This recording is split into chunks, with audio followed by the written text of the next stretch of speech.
on the podcast. So what I've written down is put a concrete block in your mate's bag.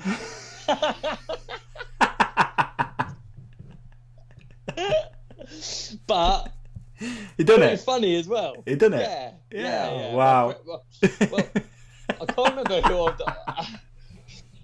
Liam. I think Liam's done it to Bren before. Just bricks and stuff, just in his bag. Where's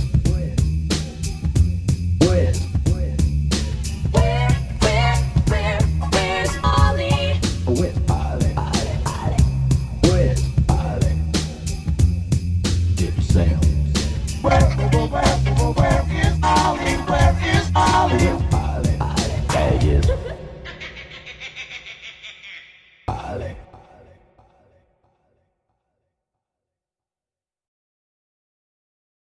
Dude, how good was the theme tune? Did you just play the theme tune? Is that how it works? It plays before we even start talking. Yes. Theme tune's getting better. So good. I was jamming to that. You are a bloody good partner in this, because I forgot about that. You forgot about the theme tune, hadn't you? Yeah, I forgot about the theme tune. Honestly. Mate. Honestly. How are you? Mind you, it's your theme tune, so if I personally had a theme tune, I don't think I'd forget about that. So. What would your theme tune be? Oh, good question. Hey, wait, what's the normal Hook It podcast theme tune? Doesn't have one. Doesn't it? No, if you go back... It used to, didn't it? Yeah. If you go back to some older episodes, I made some terrible intro, sort of medley with moto sounds and that classic "Riders Ready, Watch the Gate." There was one of those in it. Nice. And it was pretty bad. But then I just run Zeb music and stuff. Or you should get one. I think you deserve an intro. I think you've done enough podcasts now. You deserve an intro. No? Yeah. You're right. If anyone wants to make an intro, come at me. Nice. Come at me. Speaking of which, shout out for the main man, DJ Stu, whose name is actually Sound Warper. Sound Warper. Because he warps them sounds, you get me? Yep, and he's made all new stuff for the segments too throughout this. Oh, fucking hell, that's really? Yeah, what a boy. Yeah. Straight legend. Mate. So Sound Warper. How many segments we got? What number of segments we got? Three. Three segments. 3 segments. They're the ones you told me to think about. Yeah.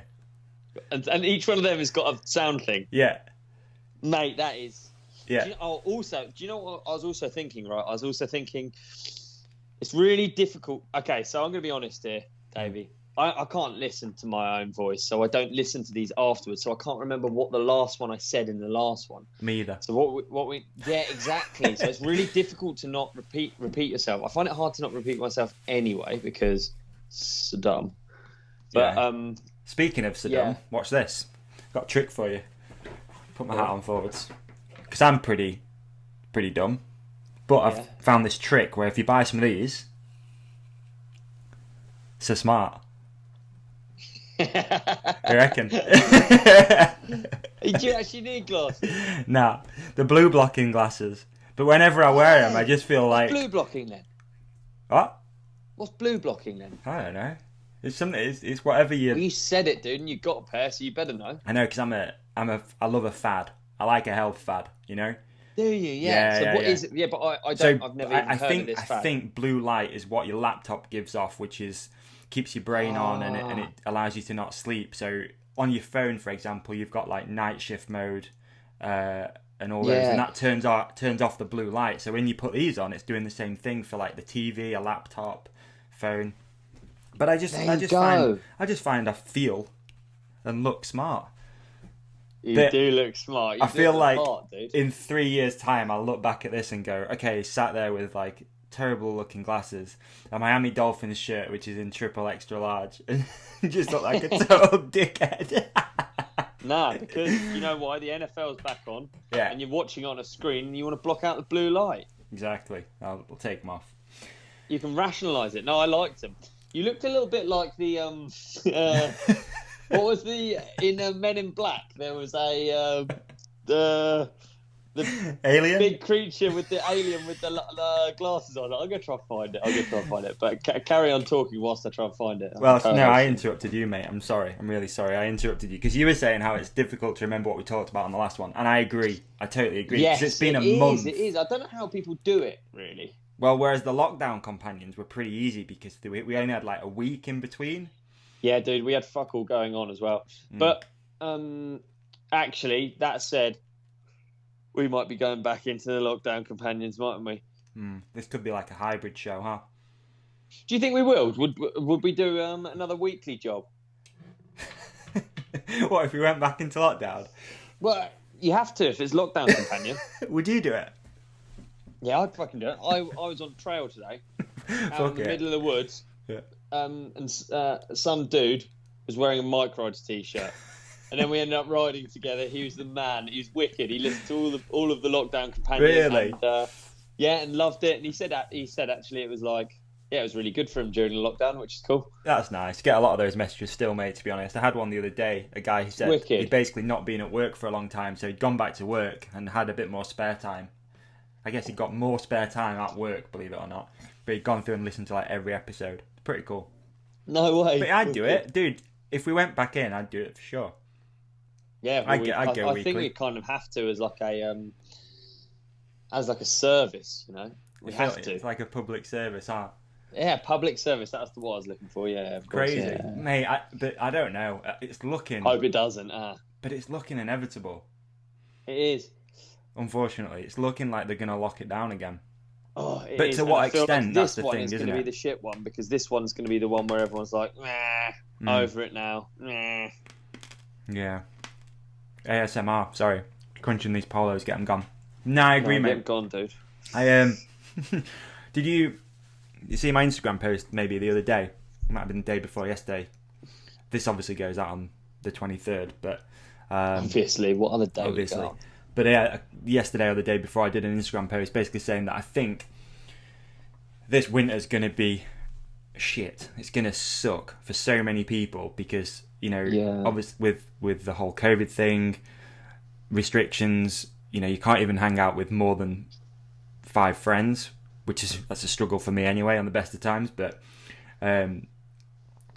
I just think this could be the worst. So I've been coming up with this idea where I was going to ask for your advice too. So what I'm going to do is to keep people motivated and to keep the stoke levels high through winter as much as possible.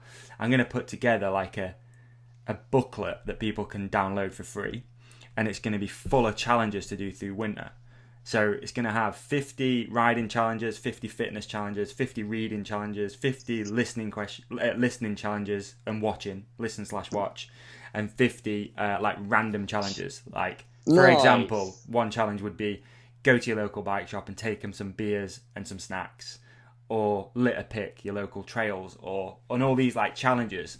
Oh, cool. Just sort of things that aren't necessarily... Yeah, so they're not necessarily like do 100 press-ups in a day. They're like... Yeah, there's some of them, just to keep it exciting. Nice ones as well. But also some nice ones as well, yeah. So I'm going to come up with 200... It's really difficult, actually. 250 of those, so 50 in each section. Whoa. And then it's going to go for 150 days. Through winter. Wow. Through winter, basically. Yeah, sick idea. Because I've done stuff like that in the past, and it's kept me, motivated, because I'm super OCD. I, focus on it. And sometimes you need that bit of motivation, and then hopefully that people can share that they're doing it, and they can be like, sure. I wasn't going to go out for a ride today, but I looked on the list and there was a challenge to do a 20-mile ride, so I've been and done a 20-mile ride. I like the idea of doing that. Yeah, so that's the plan. So what is it specific? I'm always interested in what is it specifically that's going to be shit about this winter? In the UK, is it because UK winters are always hard anyway. Personally, yeah, because I am a summer guy. I love the light in the evenings to sit outside, eat dinner outside, have a beer outside, all that stuff. I love that, and when that's taken away from you, I find it quite hard sometimes to stay motivated as well. And it's easy to just end up sat behind a laptop or sat behind your phone screen, and you look outside and it's raining and cold and wet, and you're just like, do I need to go for this bike ride really, or do I need to go for that run or whatever? I think to me that's what it is. it just adds that whole level of difficulty that I want to try and avoid. And I just think that this one, if we go into a lockdown as well, we've already had a shit year. You know, we've had a shit year, most people. Economically, mentally, physically, everything's been shit about 2020. And I just feel like this could be like a bit of a cherry on top of the cake for a lot of people of like, right, now it's wet and cold and dark all the time. Yeah, I hear you. I don't know, what's your vibe like through winter? Wow, fuck knows. I don't know. I don't mind it. I don't mind it being cold. I really like the contrast. I guess I'm weird. I was talking about it honestly. That's why I asked. I was talking about it with George because she's not into winter. But for me, it just like there's such a balance of things that I like about bike riding that actually like winter's not too. I don't hate it, if I'm honest. Really? Yeah. I just like different, like stuff changes in levels. So I go to the gym more. I do indoors stuff more and design more, for instance, or I'll build more tracks, or I'll probably be more structured about my riding. I'll be less willy-nilly. Like at the minute, I just go out the door the whole time. I'll organise rides and I'd like pay attention to it. I don't know. Even wearing more clothes, I don't mind. Okay. Yeah, I don't know. I think I get pissed more in the winter. Really? Probably. Yeah. Do a bit more socialising, which I guess will be a problem. It could be a problem, but that's the thing as well, isn't more it? reliant on that sort of stuff, yeah. Because again, that's something that for me through winter, you know, you enjoy going and doing the local pub quiz, or you go hang out with friends, that's it. that sort of very stuff. True. If that's taken away, then I think everyone takes winter differently, but I'm just determined this year to not let it like drag me down. And you know, given some of the messages I've had throughout lockdown from people that have said, you know, they've struggled with this and that, it's like I feel again it's like a public service to try and bring all these really cool listeners we've got together and be a force for good. I think that's a very that's a very nice thing to do. Well, good for you, dude. Yeah, so any help with coming up with 250 ideas? Yeah, you set quite a big number. I would have gone with 10, but yeah. I just think there needs to be loads. And I would have gone with 10, and there would have been like press ups, sit ups, chin ups, air squats, done. Yeah, and then head to the merch store, something like that, you know. I need to put that in there. Coming in hot, that's right. Complete the Hook It podcast merch store, meaning own one of everything. I don't know why this. Actually, we should do this as a new segment. As like if you're feeling bummed out, or you're having a shit day or whatever, you know, there's just like little videos that you watch that just I piss myself every time. I just watched the one a minute ago, just the internet, man. Yeah. I watched the one a minute ago. There's the fucking kangaroo with the dog in a headlock, and then the bloke goes over there and like awkwardly punches it in the face. And just there's nothing better than that.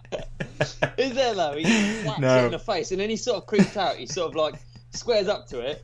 Yeah, you fucking kangaroo, get off my dog. Oh, that's super weird. Didn't really want to do that. Oh god, and then walks away, all on camera. Fantastic, that is. It's so good. And there's got to be so many clips like that. Like I can't think of any off the top of my head. Fenton, but maybe it'd be a good that segment. still gets me every time. Yeah, dude, he punches the kangaroo in the face. And I get it. He's trying to save his dog, but definitely, that's fucking, you know. Yeah, there's some classics. Fenton, I love Fenton when that guy's running down that field. That's brilliant. So that funny. Brilliant. Yeah, there's some good ones. All right, that's a good one. So there's like a feel good internet section. We need to get Sound Warper on it because we need like a feel good video section or something. I like it. That's true, man. That could help motivate through winter. I enjoy them a lot because I really enjoy like super dumb stuff as well. Like I think I enjoy other stuff as well, like smart humor. But there's something so good about the internet for just fuck dumb shit. Yeah, I love a fail too, man. Fail blog is good, dope. Just sitting and watching fails. Whenever you feel down, it's like let's just watch people get hurt. Yeah, indeed. Let's see people slip on some ice and. Well, look, they should do a follow-up on what's happening to that kangaroo now, man. what he's up to. If you think about how wild it is, he's just bombed off into the undergrowth. He doesn't know anything else of it. How many views do you reckon he's got? Should we have a look? Yeah, have a look how many views that guy got. So that kangaroo that fucking took it in the face. What is he? What's he up to now? Telling all his mates, he'd be like, "No, guess what happened to me over here, mate? I can't do an Aussie accent." That's a shit Aussie accent. So bad. Oh yeah, just the 72 million views. Wow. Yeah, I'd Man drop punches a a kangaroo kangaroo for in the 72 face to million rescue views. his dog. That's funny. So Exactly funny. what it is. Wow. What a rare creature the kangaroo is too, dude. Yeah, Australia's filled with wild, weird shit, isn't it? It's amazing. Yeah. Have you spent much time in Amazing Australia? spot. Never. I'm a quarter Australian. Weirdly, my Really? grandma was fully Australian. Yeah, my nana was fully Australian. Oh, really? And I've never been. I think I've got more family over there than in England or something. There's so many of them over there. Would you be Dubbo in Australia? Dabo Dubbo? on Bondi Beach Rescue. Because everything's an L, isn't it? Riptide. I would be caught in a riptide as well. I can't swim for shit. Oh, Dabo's caught in the Oh, fucking Dubbo. riptide. Oh shit! There's a kangaroo. Someone drop it. Wait, actually, we can't. You can't do that. You can't do like accents and stuff anymore. But I'm a quarter Australian, so I can, but you can't. Yeah. I'm a quarter, so I'm allowed. A quarter Australian. Who's that? How does that work? It's from the knee down. I'm Australian, basically. Yeah. Your shins do look quite Australian, dude. To be fair. Yeah. Or they Aussie do. shins are. Yeah. No. my Always wearing dad's- flip-flops. My dad's mum was Australian. Got you. I think that is a quarter Australian. I think it is because he's half Australian. So yeah. Interesting. Huh. There you go. Yeah. So you learn something new every day, Dubbo. There you go, Dabo. Dubbo. But yeah, that video.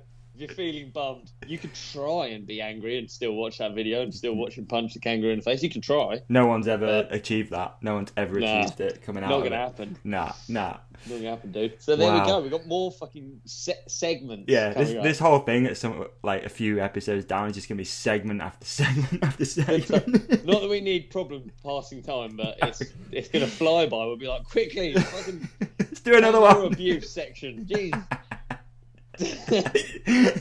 Do the accent section quick. and then blank it out because we're not allowed to do accents anymore. Oh dear. I don't know. This is a weird one to be doing. Evening. Is this work? Saturday work? I don't know. Yeah, we're hustling. We are working hard, Saturday huh? evening, we're hustling. We're working hard tonight, man. 19:19 Mate, on big a time. Saturday evening. That's Big time. Yeah, strange. Never mind. Got to be done. We've got a guest. We've got a guest joining us shortly, which is dope. Excited. Yeah, really interesting guest. Let's introduce him after when we're ready. Yeah. Oh yeah, he's not ready yet. So There's we'll no point hold now. on to Actually, anyway, keeping it secret, I remember working this out is completely pointless because it says it in the title. So, when people turn up, they know exactly what they're going to get before they get it. Fair point, mate. Yeah, and I was thinking we could call this one like the e-bike special. I think there's going to be a lot of e-bike talk going on.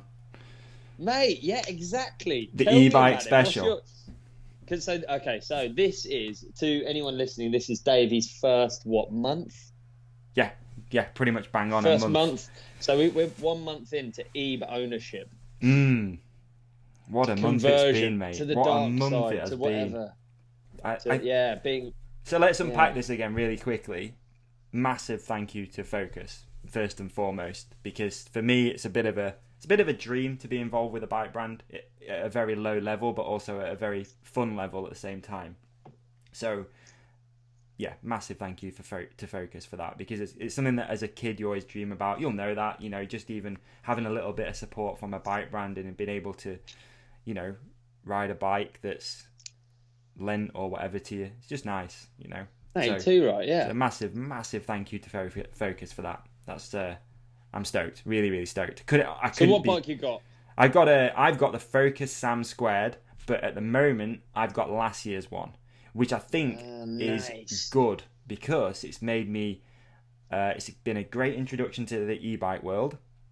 Yeah. And again, just to unpack this a little bit more, if you've not seen the terrible vlog that I made, this is my first ever time on an e-bike, and I've worked in the bike industry for quite a long time, I'm by no means a veteran, but quite a while, 6 or 7 years. So I think the whole time of being in the bike industry is when e-bikes have got a bit more popular and gone from being a pretty heavy, clunky looking contraption, let's call it, to what they are now, which is most people can't even tell if it's an e-bike or not, right? So, No, indeed. And I think early in my e-bike exposure career, I just wrote it off. I was like, I don't want any part of that. I was, a bit of a traditionalist. I'm a purist. I was like, nah, I don't want anything to do with this e-bike malarkey. I'll pedal. I'll do that. I'll just pedal. And there's nothing wrong with that. There's nothing wrong with that. And it stood me in good stead for the last few years. That I had a bit of a break from riding anyway. But then this opportunity came up with Focus, obviously to ride to ride a Focus SAM². And I was apprehensive, I'll be honest, because it is at the moment my only bike, which means that whenever you go out with people who aren't on them, it's a bit weird, it's a bit awkward at times. Yeah. But I've also found that it doesn't have to be, because you can ride it slowly. If you put it in eco mode, you can just go pretty steady, and it's still really tough. And that is also a big thing I've noticed. People seem to think that, and I definitely thought that having an e-bike would make riding easy and not hard. Like, we did that ride, which was a pretty long ride, and I was fucked after that. Like, I was tired. I did it, and again, I went out last night. I've actually ridden every day this week, which is cool. Nice. And you're legitimately tired after a bike ride, because I think you're going harder, your cadence is higher, and all that sort of stuff. So what's that? How long are you riding for? What's an average ride length? Well, last night was a little bit different because I just did runs of a local trail, so just up and down, up and down, up and down. Whereas usually I'd go and do like 3 or 4 runs, and you'd be pretty tired, especially because the climb to the top's kind of hard. So I bet last night I probably 20 odd runs of that, just to the top. How long's the track? It's only short. It's only a minute. Right. But the climb's pretty hard to get back out of it. So you have to ride back up the same trail. So you did 20 minutes of descending, dude. Yeah, basically did 20 minutes of descending. That's pretty good. That's cool. And then one of the best rides I did actually was the other night, going back a few days.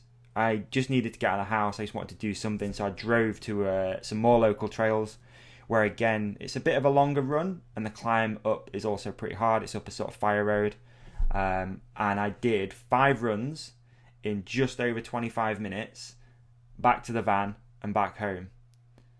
Nice. That's cool, man. Like that was fucking cool. I stopped at a friend's house on the way, and I was like, look, I'm just nipping into the woods. I'm gonna do a few runs. I just want to blow some steam off. I've had a long day at home, and I got back and I was pretty sweaty, and I'd had a good ride, and I was like, dude, I just did 5 runs of week. It's called D-line. This line. I've just done 5 runs of D-line. I've been out for 25 minutes, and I'm happy at that. Like, I'm good, because that normally would take you a couple of hours to do that.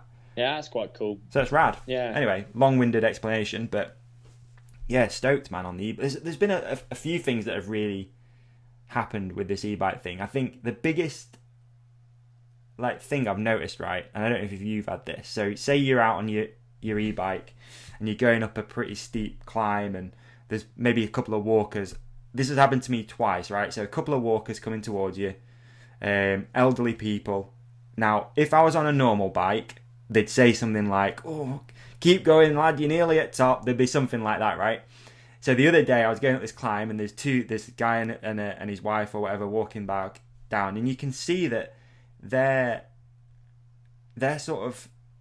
like having the mind blown by you just going up this climb super easy. You just like going up it, and you can see them almost going, oh, I could ride that. Do you know what I mean? Yeah. So I've had that happen twice, and the guy, and it happened the other day, and the guy actually said to me, "Oh, is that electric?" And I was like, "Yeah." I stopped and talked to him for a little bit and explained how it worked. Or do you say that lecky, pal? He said, "E-bag, gum lad, that electric, like that." That lecky, pal. That lecky, all yeah. And that's happened to me twice. But I actually stopped and spoke to the guy the other day, and I was explaining to him how it worked and all that sort of stuff. And you can see that the cogs almost changed from being like, oh, that looks like a horrible workout riding up that hill, to I could ride that. Yeah, so interesting. That's been a bit of an eye-opener, man, to be honest. And even like That's it. showing your parents. I mean, my dad doesn't ride bikes or anything. He's 60 odd years old, and he jumped on it and rode up the road where he lives, and he's like, that's amazing. Loved it. And that's straight away. what I've enjoyed, that side of it as well. Of showing people and being able to tell Yeah, people that's cool about for how it sure. works. So what about descending on it? Okay, so initially, really different. Let's just say that. Like, really yeah. different. Because Just too heavy and hard to move around? I think from going off a regular bike, which I'd got really comfortable on, I'd had the Canyon that I had before, I'd had that for like 8 months, I think, or something, 7 months. Yeah. So I was really comfortable on it, and, it was really lightweight and stuff. And I think any time you jump across to a different bike anyway, it takes a bit of time to get comfortable. Yeah. And I think jumping onto an e-bike it's very much a totally different animal, right? Like, the way it's a 170mm travel, so it feels different. The size was different. Just the whole thing's different. Yeah. First things I noticed straight away were like, right, you've got to think about slowing down before you need to slow down. That was like the first thing, which I've found out a couple of times. Second thing was, I'm trying to think, like, just the setup I found a little bit difficult. Just getting it so I feel comfortable on it, But I think I'm almost there. The additional thing with extra weight is that it is more planted and more stable, but it is also harder to slow down. And beyond that, they move good. I don't really find an e-bike cumbersome. I wouldn't have said personally on most descents. Yeah, I think like one thing I was going to bring up as well is obviously we rode together at the start of this month, or something like that. When it was around the start of the month. And it was really interesting, like, watching you ride that e-bike. And again, we'll talk about, I guess, the one you're riding and the one I've been riding. But you almost look like it makes no difference at all, which I found really inspiring as well. Because when I came down to see you, I'd ridden mine like 2 or 3 times. And I was feeling a bit like it had sucked. And I'll be honest, I was like, it feels weird. It feels like it sucked a bit of the fun out. Like, I can't throw it around that much. Like I usually sort of like to ride. And then I watched you ride one, and I was like, well, you just need to man up a little bit. And it is possible, because obviously you're a professional rider, it's totally different, but it is possible to do cutties, to throw it sideways a little bit. Like, it is possible, but it was just making me a little bit nervous because of the extra weight and all that sort of thing. So now I think I'm riding it like I'd ride a normal bike, I think. Sick. Well, good. But it's taken a bit of time, again, getting it set up and stuff like that. Because I felt a little bit like I was a bit of a passenger for a while, because I couldn't stop it easily. And once those things get going, man, they're fucking going fast, right? Like, that weight's in the perfect spot to go fast. So yeah, this new one's been different. This new one, so you the one that was launched through the Design for Down campaign that we shot in Scotland with Cub Media, actually, who are going to be joining us later on the show. But that one it's 29 inches and it has a coil shock on it. And those are like 2 things that are not my thing normally. Right. So like, but you rep a coil shock. I like small wheels normally on bikes, and I like an air shock, because a coil shock just feels like it's like stuck to the ground, all sluggish. And I feel like I just piss around on a trail more than... I'm not just trying to go quick when I go riding, personally. I don't really care. I've not got a stopwatch. I don't really care. I'm trying to do, like, gaps and lines and... Yeah. I don't know. I just ride because it's fun, not necessarily because it's super fast or whatever. Interesting. So then on an e-bike, it's a bit different because it's heavier. You don't move it around as much, I wouldn't have said. I would have said, like, if there was a trail and there was a gap on a trail, I would try it on my normal bike before I tried it on my e-bike. Yeah.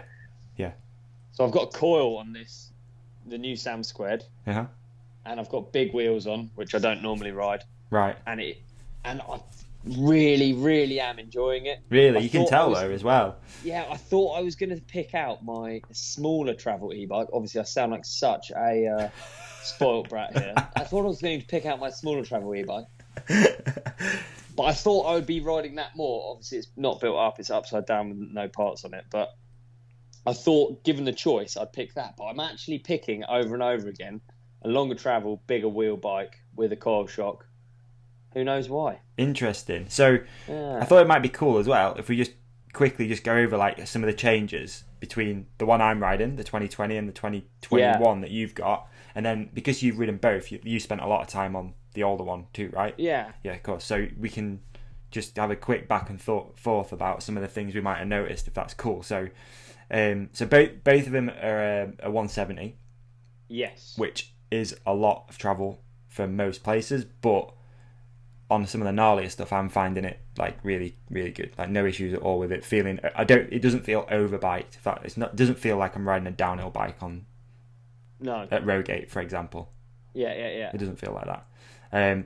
So then I think the biggest thing for people probably watching and listening who have seen that bike is the new one has got a removable battery. Yeah. Which we spoke about in the last one, how interesting that is, because you can take it out, you can travel easier, and it'll go further. Yeah, which so we yours also has found. got the Shimano motor, which has 380 watt. I'm going to sound like a real expert here. It's 380 watt hours, and the Bosch motor has 625 watt hours. Yeah. So it's a lot more power. It goes a lot further. You can bolt on an extra one, a tech pack, onto yours and make the battery even bigger. Yeah. I think with me, I'm lucky enough to get to ride them back to back. I really like the Bosch system. Okay. I really like the. There's something about the way the power is delivered is more satisfying than the Shimano system. Uh-huh. So you've got all this to look forward to. The angles on yours are slightly more conservative on the old one compared to the new one. Okay, right. Obviously, yours is 27.5. This is 29. New one's 29. So it's like it's slacker and longer, which isn't. Again, it's not normally my thing, but I'm really enjoying it. Yeah, because I remember you saying in lockdown how you think that some geometry is kind of over the top, maybe a little bit exaggerated, and you like a conservative geometry, let's say. Yeah, I think I am. I think that I'm riding a large in this new one, and I think maybe I could get away with a medium. Like, I'm quite tempted to try a medium. Yeah, you really. said that. Because I rode yours as well at Rowgate when we rode together, which, don't get me wrong, amazing bike, but it's kind of hard to go from what I was riding, the medium, to what you're riding, which is, obviously, it's a Focus, whatever, but it's set up totally different. It's a bigger size. Yeah. You've got different forks, different shock, different bars. Yeah, exactly. The whole thing, I mean, other than the frame, I mean, it's pretty much a different bike, innit? Let's be honest. Yeah, totally, yeah. So. No, well, it is. And it does ride very different. Like, the old one compared to the new one is... Have you been tempted to try it as a mullet? Yeah, I would, The back's got like a flip axle thing. You mean the flip chip? Yeah, is it called a flip chip? Is that what they're called? Yeah. It's got a flip chip on the back. Yes, it is. But yeah, you can put it to high and low setting, which is just for the mullet, and it shouldn't affect the geometry badly. So that's good, because I don't like the idea of putting a mullet in and then end up riding around. Yeah. On something that's nailed. No. But yeah, it'd be exciting to hear your thoughts on both, because I think yours is lighter. There's that's pluses and minuses. For some reason, I had it in my head that it was 20 kilogram, but then I checked earlier, and I don't think it is. I think it's closer to 24. That yours is 25 and a bit. There you go. But there you go. Like when I rode yours, it didn't feel any different at all. I think weight is. The funny thing about weight is that on a normal push bike, you're trying to save weight largely for acceleration. It's not. I don't think it's so much for flipping it around in corners or airing or anything. I think it's largely for accelerating, and whether that's like pedaling or whether that's pumping over rollers and stuff or routes and stuff. Whereas on an e-bike, you have assistance, so this need for like weight saving for acceleration purposes is slightly diminished, I would say. That's fair. Yeah, good point. Yeah, I think I've seen people bang on straight away about the weight, and I agree with you. It's you've got assistance anyway, and that weight, if anything, when it comes to the descending, seems to make it faster for sure. Definitely faster. Once you get it going, man, those things are off. It is kind of interesting. Does make you wonder about all those. Do you remember couple of years back, they were sticking weights on downhill bikes, weren't they? Yeah. I was going to look into it a little bit more actually, because naturally you think that the lighter, the faster it is, but it doesn't seem that way. They're doing it, I guess, downforce too with cars. A lot of that is about just having weights in the right place, and go-karts used to put like bricks at the front and all that sort of stuff. I'm definitely no expert and probably sound stupid, but that's my opinion so far, is that it doesn't really make any difference when it comes to descending. If anything, it's faster. Really? Have you got times on tracks? No, I haven't, but I should have. I've got like a really good test loop by me, which I can go and do and just put like there's the one I rode last night, and just do laps. I can go up there and do 20 or 25 laps a night if I really wanted to on the e-bike. So should have done that, really. Should have done that for sure, but definitely now feeling more comfortable and feeling happier to go out and have fun on it, which is good. I think like when I came down to see you again, I was just a bit nervous of it still. Yeah. Learned a very valuable lesson, ladies and gentlemen, too. Don't follow Ollie Wilkins down his own trails and try to keep up, because you don't know where you're going. Because I crashed twice. What? Oh, you did crash, didn't you? Yeah, fuck, yeah, you did. And you got a puncture. And I got a puncture. Yeah. Oh. Other than that, great days riding. Yeah, fantastic. It was fantastic. Yeah, it was good. We went over to Rogate Bike Park for the Focus SAM² launch, UK launch, didn't we? We did indeed. It was good. Really enjoyed it, man. We went out with a very good-looking man. A very, very good-looking man. Did, yeah. And another man who was also, that's awkward. Also a good-looking man. But one of them... Loads of good-looking men. There was a lot of good-looking men. There was one man in particular. Good looking. You liked him, did you? Too, huh?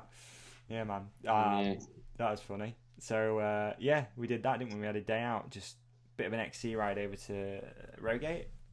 Yeah, fantastic. An XE ride. XE. Yeah, and also I think that was good, man, to go out and for me to spend some time on it, just whizzing around. Yeah.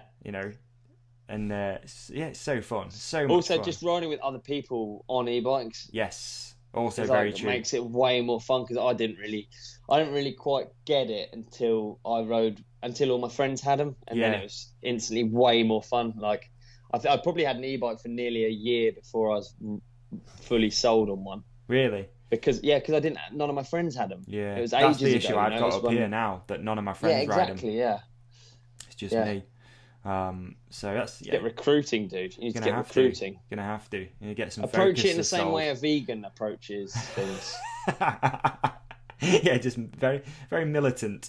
yeah, a militant vegan. Just start e-bike preaching. Might have to. Nah, honestly, man, I'm loving it. I'm absolutely loving it, and I think it's going to be a fun winter, depending on no matter what bike it's on. Whether it's on this one, which I'm absolutely loving. I've had so many nice messages from people too about this bike as well, which is really sick. So.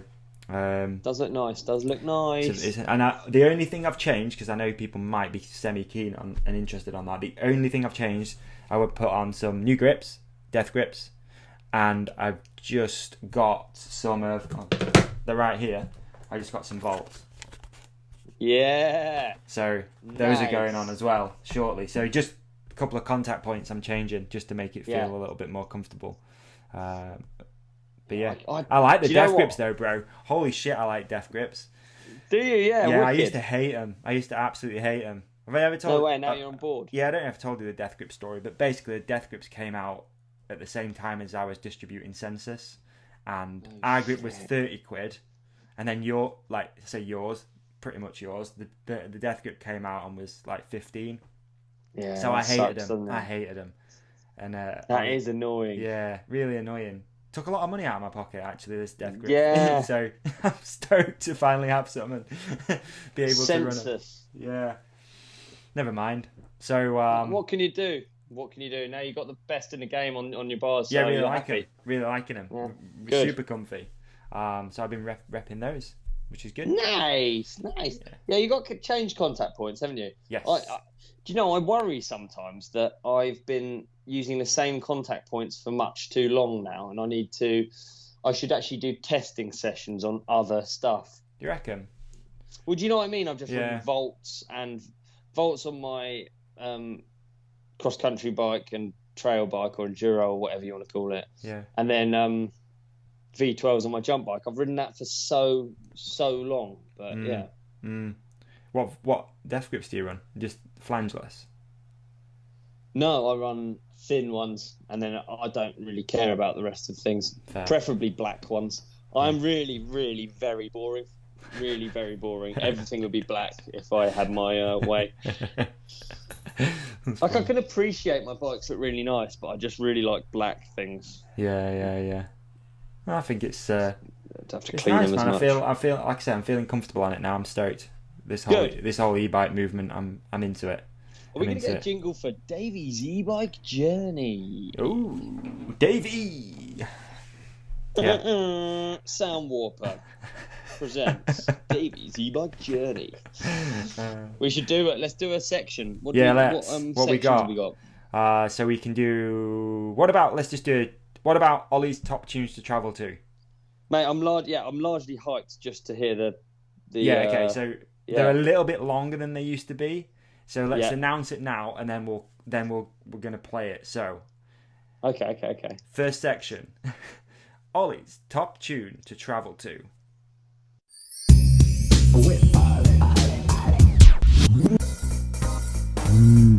Ollie's top tunes to travel to. And then it'll play, and then we carry on. Okay. I can't play it. We need to figure that out. Oh, we can't play it, but I need to hear it. It's a secret. Oh, so I have to. I have to listen to it and then talk about it next episode. Yeah, if you just skip to 42 minutes, 44 seconds, you'll have heard it. So I'll send you the timestamp so you don't have to listen to anything else. But yeah, Sound Warper's made an individual one for every section. That is so cool. Yeah, he's a hero, man. Lovely guy. Oh, I only wanted to do this section so I could listen to his sorry. intros. Yeah, 'cause when we did the intro last time, we did it off our phone. We'll work it out, man. I'll come up with a better solution. There's a few, dude. There's a few different things we could do. But That's cleaned me out of energy. That really has. I was really looking forward to that, and that has just absolutely cleaned me out. Should we wrap this up? My answer. So my the one that I what have I got in here? I'm actually just going into my YouTube now to find what you've been my listening recently listened to. Yeah. Okay. And last week's was it Boney M? What was he called? What was the name? Boney M. Nah, not Boney M. What was the name? What was the last one? All I want to do is smoke chronic. Oh. It's not chronic, but you said chronic. Yeah. Isn't it ironic? Yeah. That one. Yeah. No, it's not that one. It's this one is Clams Casino. I'm God. Ah, all right.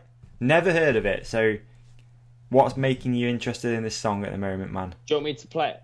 No, I don't know. It's just one that it's just one that I've been playing. It is a nice one, actually. Yeah. Okay. We can do a link to it up above.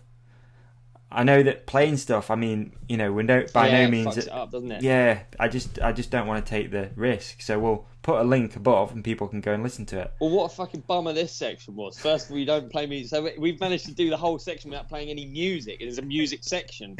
Play it then. Go on, play it. Well, now I feel. Let's take a chance. No, I feel a bit stupid. I want to move on to the next one now. Okay, seeing as this is a fully musicless episode, what's the next? Let's get off the topic of music. But I'm sick of it. That's part of the journey, though. People go, oh, all right, I'll search that out on Spotify and go and listen to it. Okay, yeah. If we played it now, they might go, that was shit. I don't want to go listen to it. Yeah, it's true, because it could be anything. Could be anything. Before they know it, they're going to realise that I just like one type of music and I don't venture from it.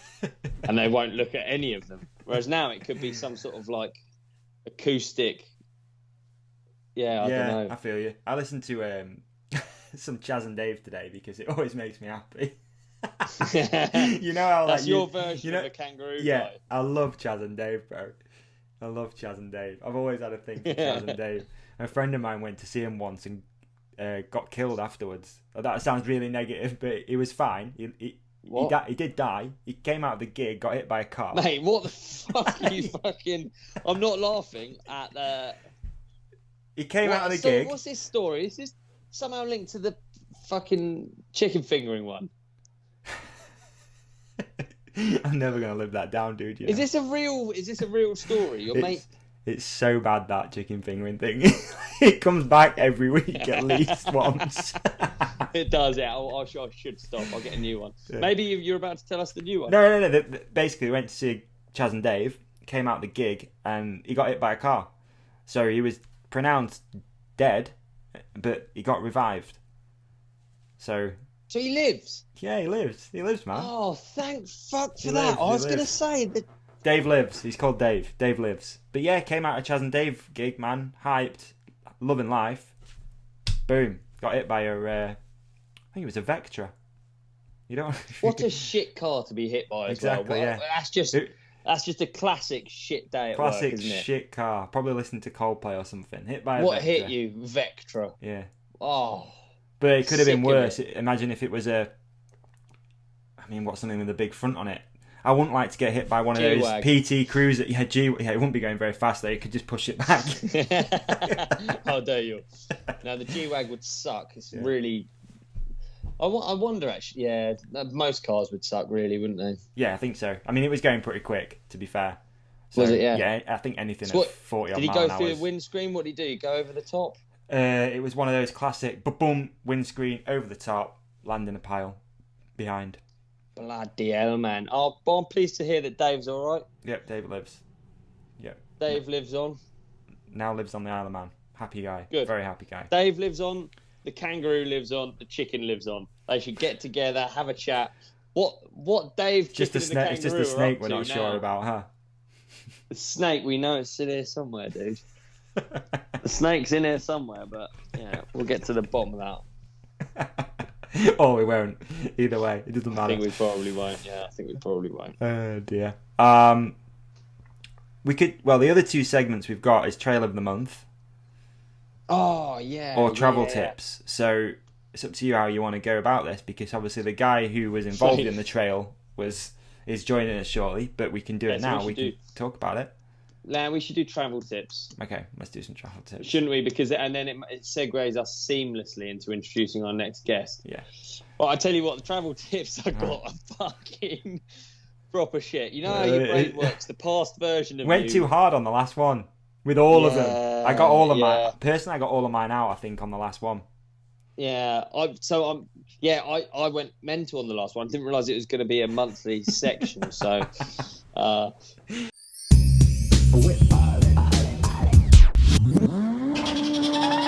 Oh yeah, it's Olly's Travel Tips. the next one, and also what makes me laugh is when you prepare for something before and then you read it back and you're like, what is it? What is wrong with you? Why were you so bad at stuff then? And now you have to, and now you're paying the price now on the podcast. So what I've written down is put a concrete block in your mate's bag.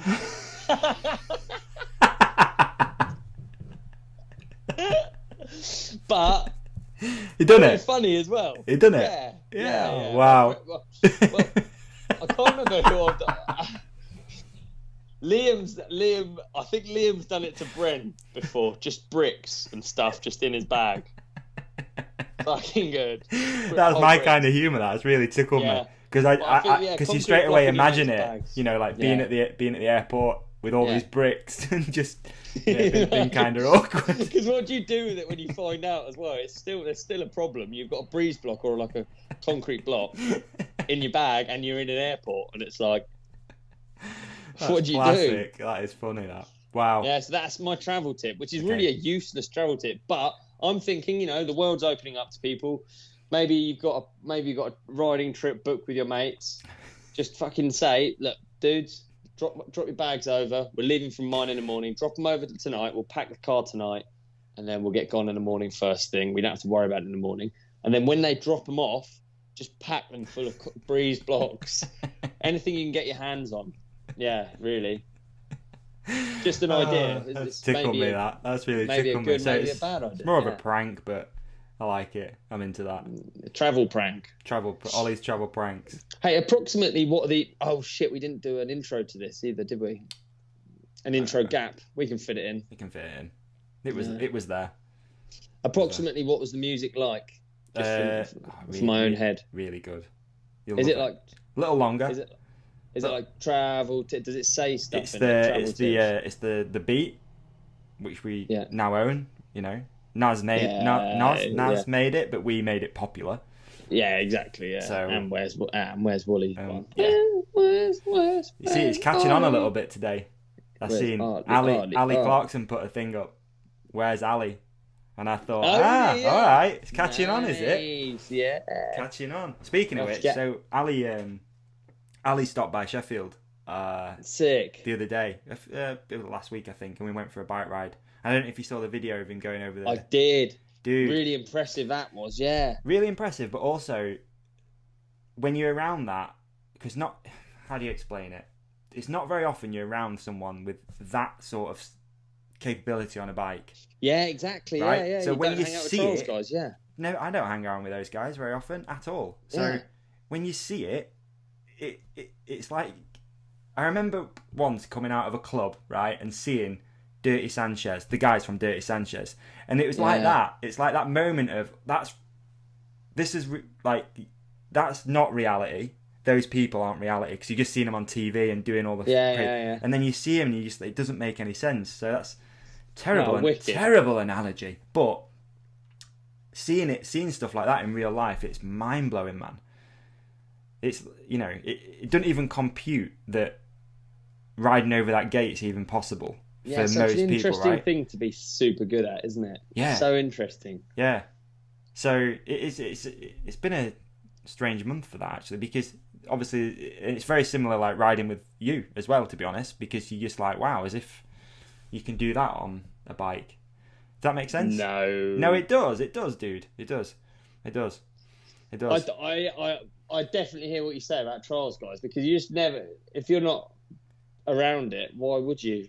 It's like shocking how high you can hop, and Yeah. you'd never even think you could do it on a trail bike, would you? No, not at all. And there's that gate's kind of infamous for me because I always get stuck in it. And and Ali was like, yeah, I can ride over that, or I reckon I can ride over that. I was like, fuck off. He's like, go on then. Second try, dude, straight over. Wow. It's like, wow. It's like when, reality. And you realise like they're really good at like not making it as well, so they can crash really safely. True. Like that. I feel like I could do it in theory. I could do it after Yeah. a million tries, but during those tries, I'd crash and hurt myself and like break my bike and get angry and like they're just so good at working out little problems on bikes. It's a lot like I guess it is a lot like bouldering or climbing or something, like these problems they're solving and working out. It's smart, Interesting. isn't it, So obviously you're a really good bike rider, but is there a standout occasion that you can think of where you go, holy fuck? There must be, for example, I don't know, something like Rampage, where you see something happen and you're just like, wow. Yeah, Rampage is fucking gnarly. Yeah. I always find like races really impressive, like when you see the top guys, because obviously everyone's like, if you qualify for a World Cup, you're so fast at biking, Yeah. and then the people that are consistently top 10, and you watch you can see a difference, and where you're sat and looking at the track from, you can probably only see less than 2 seconds off track. Yeah. And they're only winning by, however much. There's such small margins between it, but it feels like you can see it. Yeah, totally. No, I'm with you on that. Yeah. Which is really weird, isn't it? When you see that like physical speed of going faster through a certain section. I get it all the time. I think I pay quite a lot of attention to riders and what people are good at and stuff. Right. Like I was riding with. Had I been to Germany on the last episode? Yes. I But had. yeah, you had with I can never Montana. remember it. Yes, Yeah. you had, but we couldn't really talk about it. Yeah, exactly. Yeah. So tell me about this guy. I can't remember what the fuck it. Yeah. No, it's just really interesting. He's a cross country rider. Obviously, he's like an Olympian. He's like a superstar cross country rider, and it's really interesting watching him ride down, because he is mega quick, mega quick, and like where his strength lies is like line choice. Like he's so good at like finding a way down a trail that's like So like he way preferred more open trails with more options and stuff. I think he's just looking so far ahead and he's so like neutral on the bike.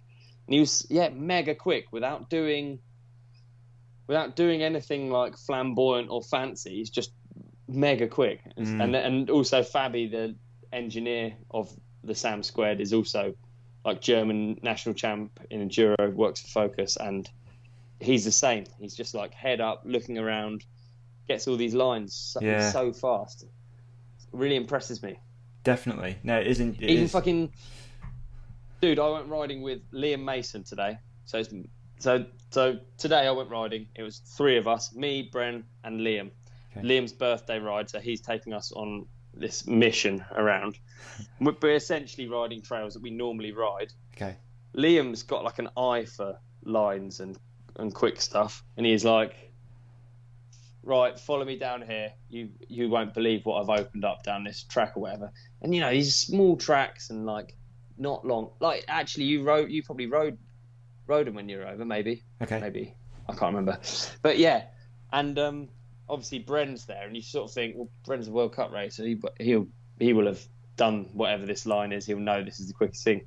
And then Liam pulls out this line. It's like, it's so fast, just like that. Like, really, yeah. How can people be so good at different things within the same thing? Yeah, I feel like I've blabbed on a bit too long. No, you're right though. It is interesting.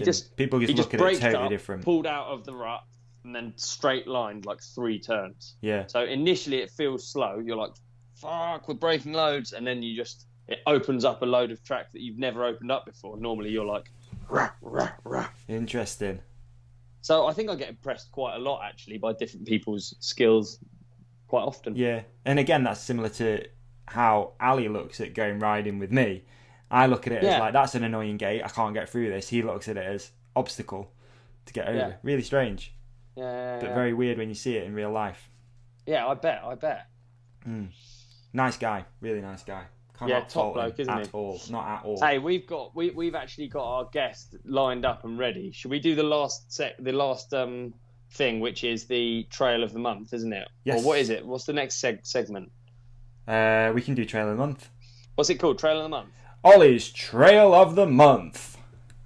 Theme tune.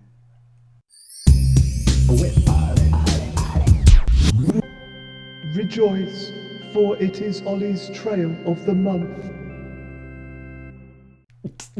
And this will be the theme tune. I can't wait to hear this, but obviously you won't let me. And then, okay, so the trail of the month. This month is the Designed for Down trail, which is the trail that we built, or I didn't build at all. I didn't go anywhere near building it, but that Focus, Cut Media, and Gregor built in Glasgow for the ad. So sick. Specifically for the Design for Down ad, which you might have seen, you might not have seen, whatever. But if you haven't seen it, have a look at it. A lot of people have seen it. Yeah, right. Yeah, I think it's gone quite well. But I mean, yeah. I think Cut Media make pretty good stuff. I guess we'll talk to Stu about it very shortly. We will. We're just waiting for him to. Yeah, let's watch it, mate. So if you're watching on YouTube, we'll watch it. And if you're watching on YouTube, there'll be the footage is going to come up on the video right now, so we can press play. So I'm going to go 3, 2, 1, play. Yeah. Yeah. 3, 2, 1, play. Okay. Here we go. And here it is. Oh, I've clicked on the wrong one. Kind of sucks. Okay, well, 3, 2, 1, play. Okay, I'm catching up with you. Are you watching it now? I can be, yeah. Yeah, this maybe should have tested this before we did it, but yeah. Yeah, we probably should have. Yeah. Maybe in hindsight. Maybe should have. But here we go. 3, 2, 1. So, what are you watching right now? Have I dropped in yet? No, I'm just swapping over to my phone, so it's going to be way easier than trying to watch it on a laptop at the same time. There you go. Okay, I'm ready to go, mate, when you are. All right, I'm ready to go now. And 3, 2, 1, and we're dropping in. Okay, so you can see now this is the trail. I'm explaining this for you, David. So this top section is all flat, and it's like above the motor. So in order to carry speed, you're like pedaling around an e-bike above the motor. And to anyone who's not ridden an e-bike, it's quite hard to get the speed up over the motor.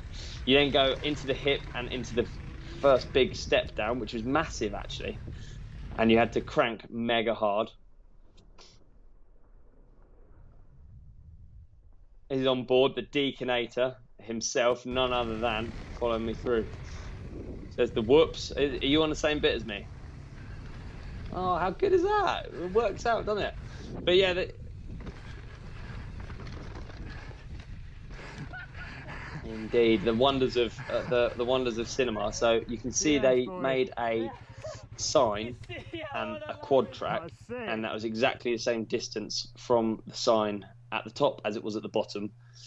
And yeah, through the magic of cinema, they edited it so. But honestly, it's seamless. You can't see where it cut at all. We did 3 laps, and after each lap, we had to overlay our previous location with our location up the top in relation to the sign. So we had like spray marks on the floor, and like it's just such a major operation. Right. Yeah, it was really difficult to do. Like I think they said the same thing. They said like, oh, this is actually a lot harder than we had kind of thought it was going to be. Oh, really? Yeah.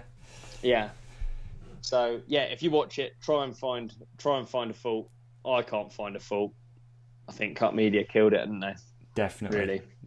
There's we'll get into it a little bit with Stu, but there's 2 things I want to bring up.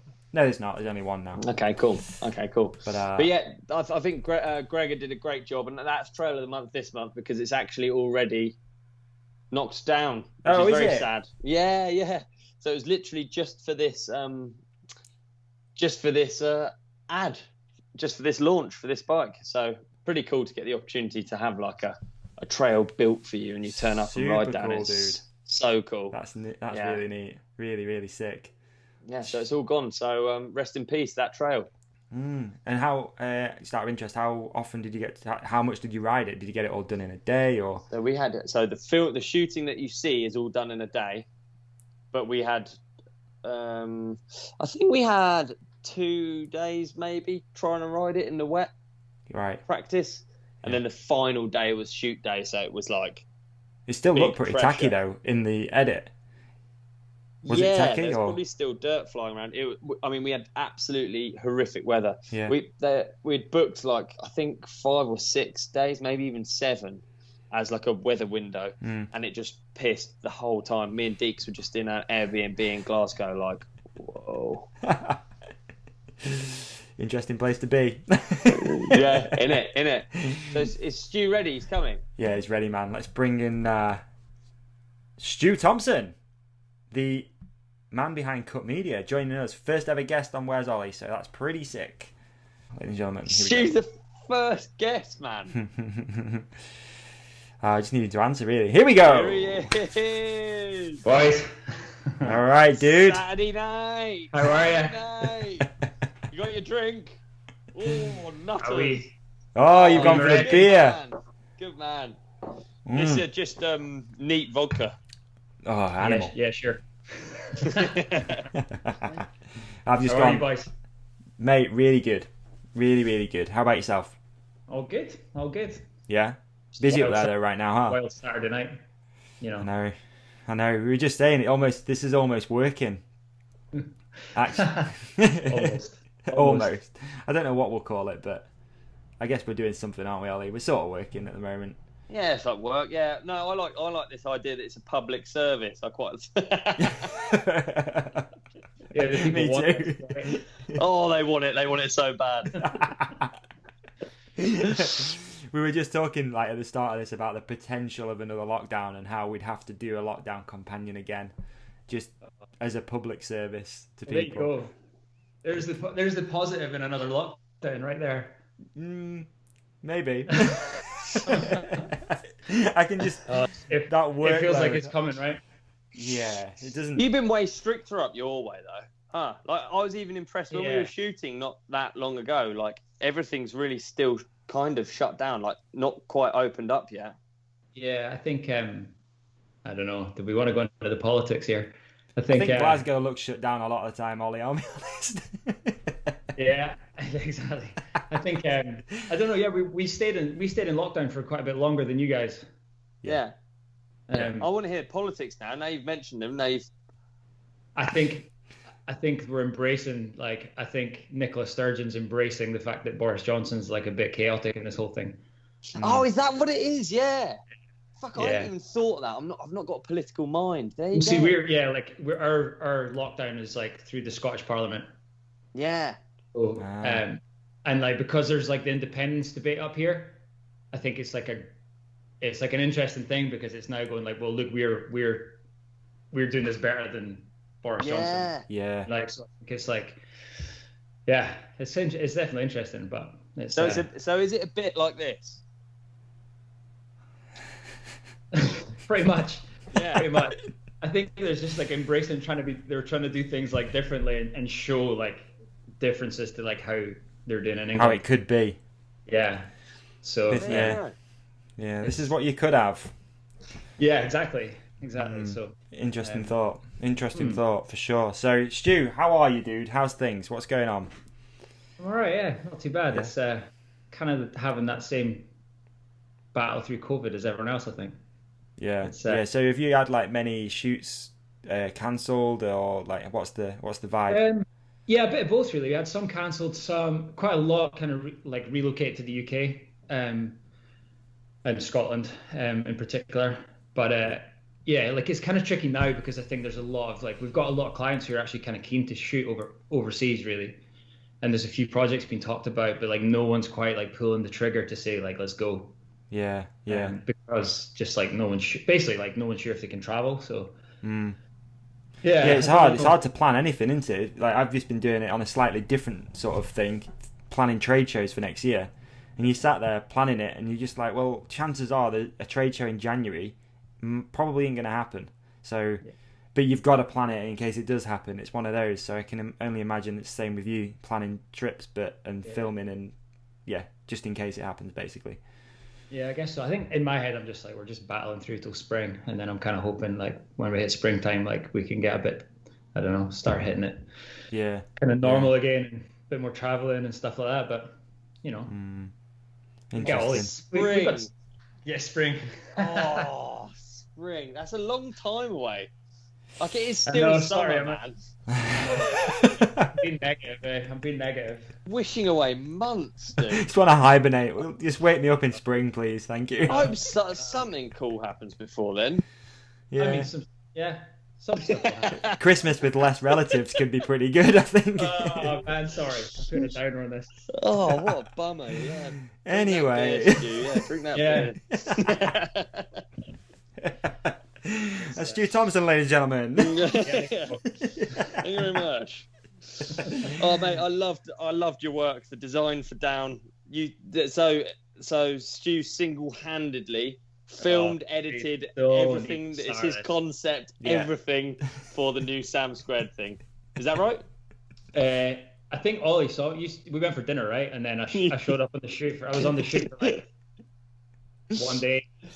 So nah, but you and your team killed it. I loved that thing. I've had so much cool feedback from it actually. Yeah. Like every ride at the minute has someone will say to me that they saw it or they loved it, and it's cool, man. I think it's like it's just good vibes as well, isn't it? It's like a good fun thing, and it's kind of like a little bit different. And dude, I gotta say, I had the funniest conversation with one of my mates.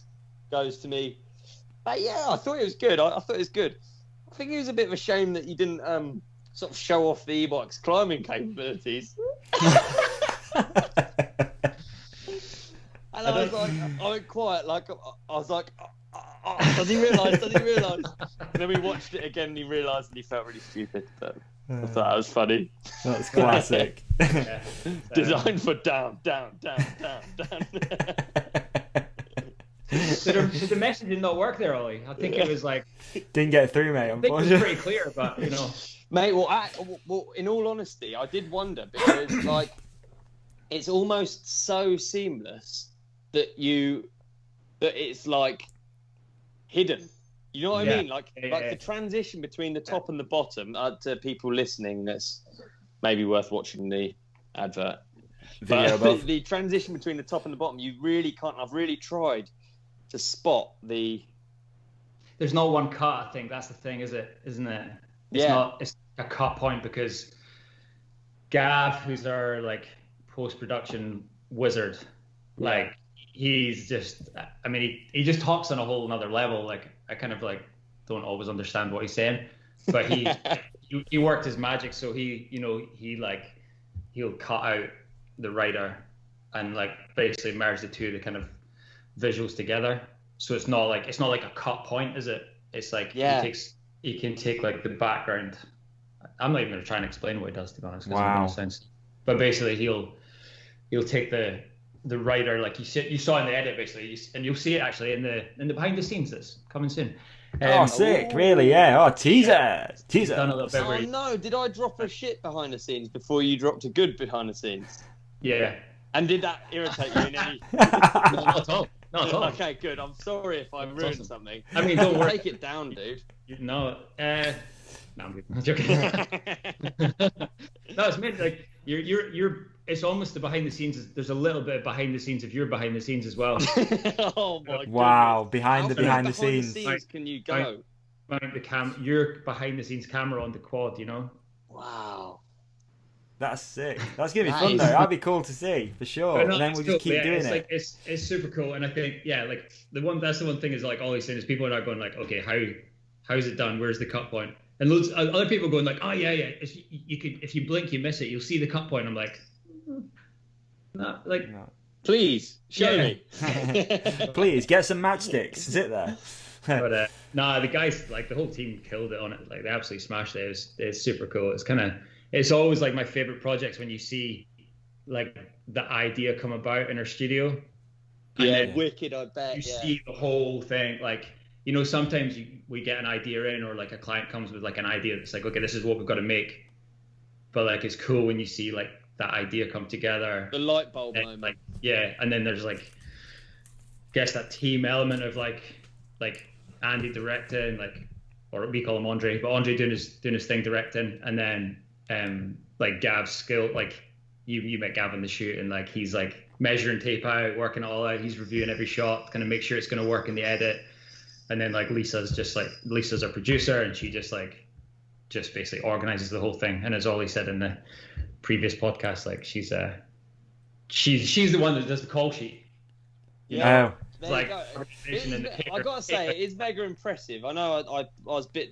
I want to sort of. I was a bit nice to you in the last one. I think we should cut that bit out actually. Yeah. Now you hear it, feels a bit awkward, you know. I think your words were like, everyone was like, all he says we're all really competent. No, but do you know what Decent. I mean? Like, everyone there, I didn't mean it like that. I know. I think you got good at interview. Where do you find these people?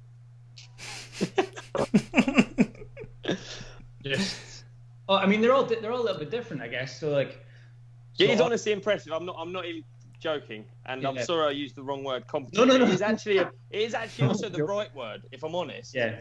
Because when you come across real competence, it's really shocking. It's really like, wow, I feel really under control here. I'm enjoying it. They're dialed, like that's the thing. They are dialed. They're all like, I guess we've always done the whole like collaboration thing. It's like quite a team effort. So when you get a bunch of people who are just really good at what they do individually, and they all bring something different, it's kind of cool. So yeah, but they're all like different backgrounds. Like Andre, like he was at university, and we did a film for the Commonwealth Games at Glasgow 2014. It was in the closing ceremony, and he like came as like a student placement, and just basically was like a runner and like fetching coffees and like helping carry kit and stuff like that. And then he just stayed with us and sort of never left. And now he's just like gradually gone through, like, you know, from like helping out to like shooting to like now directing, and like. Oh, it's weird. He's got such vision, doesn't he? Yeah, exactly. So like he does that, and then Lisa was more of a broadcast background. She was doing like TV work for another production company, and then Gav was the same. He was like in a post-production house doing like specific edit post-production stuff. But like, it's cool because then the way we do it is like when we're thinking up an idea and the brief comes in, it's like everybody kind of gets involved. Yeah, so I was hoping you could speak a little bit more about that side of things, Stu, if that's cool, because I think it's really interesting for people maybe to hear how that project actually came about. So how, you know, do you get, like you were saying, you get a brief from Focus, and then you just design the whole thing. So can you talk a little bit more about how that happens? And it's pretty much the same for any project we do, and I guess the idea stage varies a little bit depending on what the clients bring in, and like, you know, athletes involved as well. Like sometimes obviously like a Danny project, like he's super invested in it, but like generally the brief comes in and then like there's like a kind of almost like a team meeting where everybody gets involved in that. Yeah. What the brief is, throwing around ideas, and then it sometimes gets dedicated to like one or two like creatives basically, to kind of work up that idea. But it'll be like there'll almost be like a review process of like everyone gets together, talks about it, then someone takes it away, develops it, you know, or comes up with various ideas. Quite often what we do in that focus one was the same as we sent them 3 ideas. Right. So it was like the ideas got developed and we talk about them in house. Then they go to the client and it's like 3 ideas. We kind of go like really simple, like, you know, like a paragraph or 2 on each thing, and like here's things we're thinking about, and then they'll pick one, which was the design for down, and like I think it was Andre who'd come back with there was actually a reference. I'm kind of spoiling it now. There was like a reference video from a beer commercial. Yeah. There was like a one-shot tracking thing, but it was like it was super high production, but it was almost easier because it was like down a street of like 90 degrees, and it was just this whole thing kept going downhill. Right. And it would do with like a set build, and it was kind of done in a different way. But that was like a reference. So we do like a lot of like look at references, send them to client. They'll come back and be like, oh, I really like this one.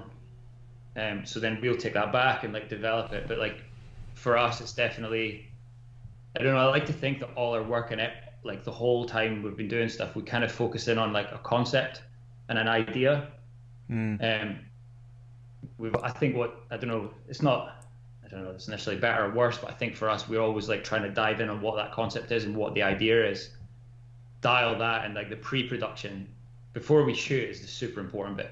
Yeah. So and also, so the design for down part, is that focus driven, or have you put that in? So almost you're building like a marketing campaign as well, if that makes sense. So no, exactly. That's what it is. Like I guess when we talk about it, we quite often do campaigns. Really, we do campaigns rather than just like make videos. Right. So the design for down did come from our creative on this one. Sometimes there's client will bring like they'll already have the campaign name. Yeah. And we'll still like develop and build around that of what the video concept is, or the visuals, the photography as well. Interesting. But that pre-production stage of like back and forward with the client is like the most important part. Dude, at what point did it get like this? At what point did it stop being like, dude, that was exactly what I wanted to ask. Pink bikes. Do you know what I mean though? It seems actually quite a big jump really to what Yeah, I think it's hard to probably put a point on when it exactly was, but I think just as our work developed, and obviously we're so defined by the work we've done with Danny as well, that, you know, I think everything with Danny stuff, we've always been like, it's what is the idea? You know, what is the idea? And quite often for him, obviously he brings that right in, and he quite often brings like a vision for it as well. And then it can either, you know, some of them like Imaginate back in the day, like that was, a lot of that was really executing Danny's vision. It was just like he knew what he wanted to do, and we made it happen. Whereas other ones like We Day Out, he brought something that was like some writing, some ideas, and then it really, what he came with really changed by the end project, because we just kind of changed it and worked with it and molded it. So it's just that development time, and like we always say, like projects, the longer, the kind of earlier we start it, the better they end up being. Right. But I think it's just been an evolution for us that we kind of take pride in like having an idea, and I think they could like more, I guess it's slightly more commercial really, isn't it? But yeah. Do you remember though, if there wasn't a part where, like Ollie said, you know, it's gone from all of a sudden you're getting these clients in, 'cause, you know, no doubt there's a lot of people maybe listening to this that are budding film producers and whatever. So you've obviously put yourself on a level now, which is, you know, creme de la creme. But where was that jump? I mean, when would it be? 2012 would be in a big year, because that's when we did. Sorry, yeah, that's when I did Imaginate, and then we did our first Santa Cruz job as well. Back then we did the 5010 launch, or it was called the Solo then, back then with Petey and Torridon. Yeah.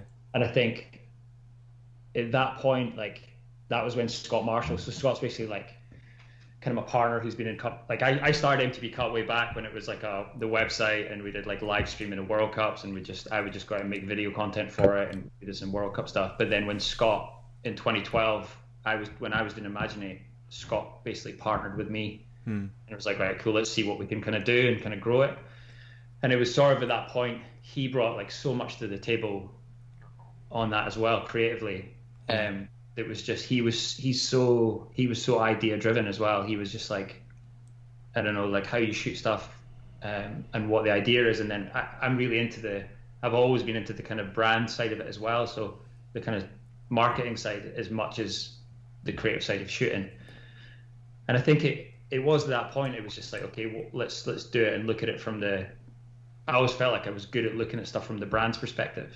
Okay, right. Not just the writing's perspective. So yeah, I think that was the point when things really changed. And then 2012 we did quite a lot of first Santa Cruz job, and then those couple of years up to 2014, it definitely, that was the point when it really just stepped up, and different really good people to collaborate with as well. Though it was like us kind of bringing that certain approach, and I think it became a differentiation because there's loads of people I really looked up to, like the filmmakers in mountain biking. Obviously I was a mad fan of like Sprung and Alex and Milan doing that stuff, and then Clay, when Clay Porter came on, like the cinematography, his game just like upped it so much, and he was incredible at filming racing as well when you just got that one shot.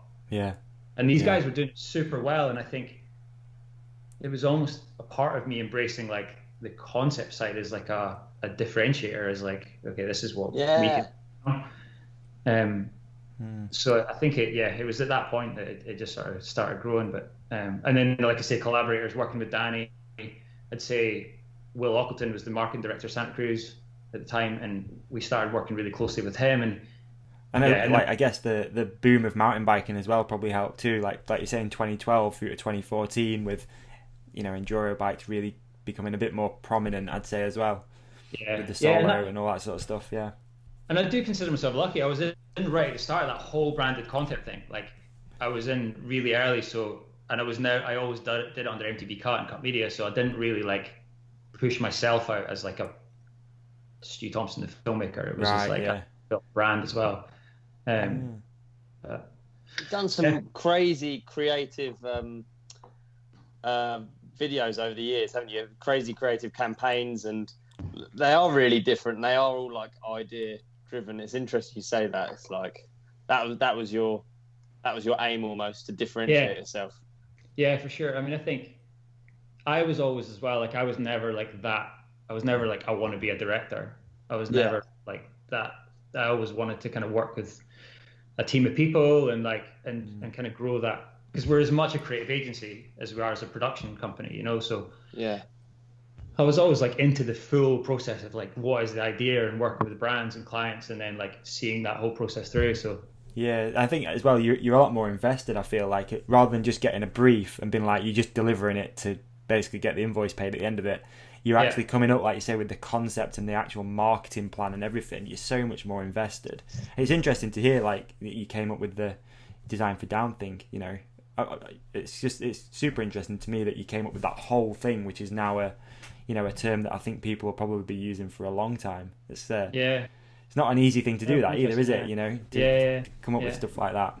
Yeah. No, I mean it's lucky. I mean, I said it before, but like the team. Yeah, like it's very much that like team element now, that like people get like obviously you've worked with Andre a lot, Ollie on the Focus stuff, and then Johnny's come in, is doing like Santa Cruz, and like I'm still pretty hands on with quite a few different things, but like always like from a like almost like looking over the shoulder and going like, it's not about just the non-people. And the people take it on, but like it's that element of like a solid team that just make it happen. Because I think with that going so conceptual is actually that like the planning stage makes it so much harder than just like, let's go to this place and like shoot some cool riding. It makes that planning thing so much harder. Yeah, I can imagine. And how many people are part of Cut Media now? There's 13 of us in total now. Is it really? Wow. So, yeah, I know. It's sort of, I don't know, it just sort of happened like gradually over the years, but yeah, Yeah, and is everyone based up in Glasgow? Are you all Yeah. office based? Okay, you don't have anyone working externally. Yeah, no, it's all Glasgow. It's interesting times, obviously, like what's happened now and kind of people working more remotely, because we've always put such an emphasis on like that communication part of like working together that, yeah, I don't know, it's just it's like, it worked pretty well working from home for a while, but then I think we all got to the point where like, oh man, we just want to I sat down with DMR the other day and I was just like, initially you're like, yeah, I love the idea of doing my work, the same work from home, not having to travel over there and stuff. But if you're doing anything remotely creative, I think it's just shite. I have like 900 ideas a second on, if I'm like working on something, and just to be able to like bounce them around and stuff and like talk, like some of the worst ideas lead to good ideas almost, and you can't do that in email form. That's like, that's so difficult, isn't it? That could be like 700 emails. Yeah, exactly. And I think also the thing is, like you say, a shite idea can become a good idea because, like quite often there'll be one thing that's like an idea, but then, like I've always said with our guys, it's like there's not, I don't know, like a group of like talented people never makes things worse than one person doing it. It's like somebody comes up with something, then someone else brings another idea that elevates it, and then it keeps developing, and then becomes better.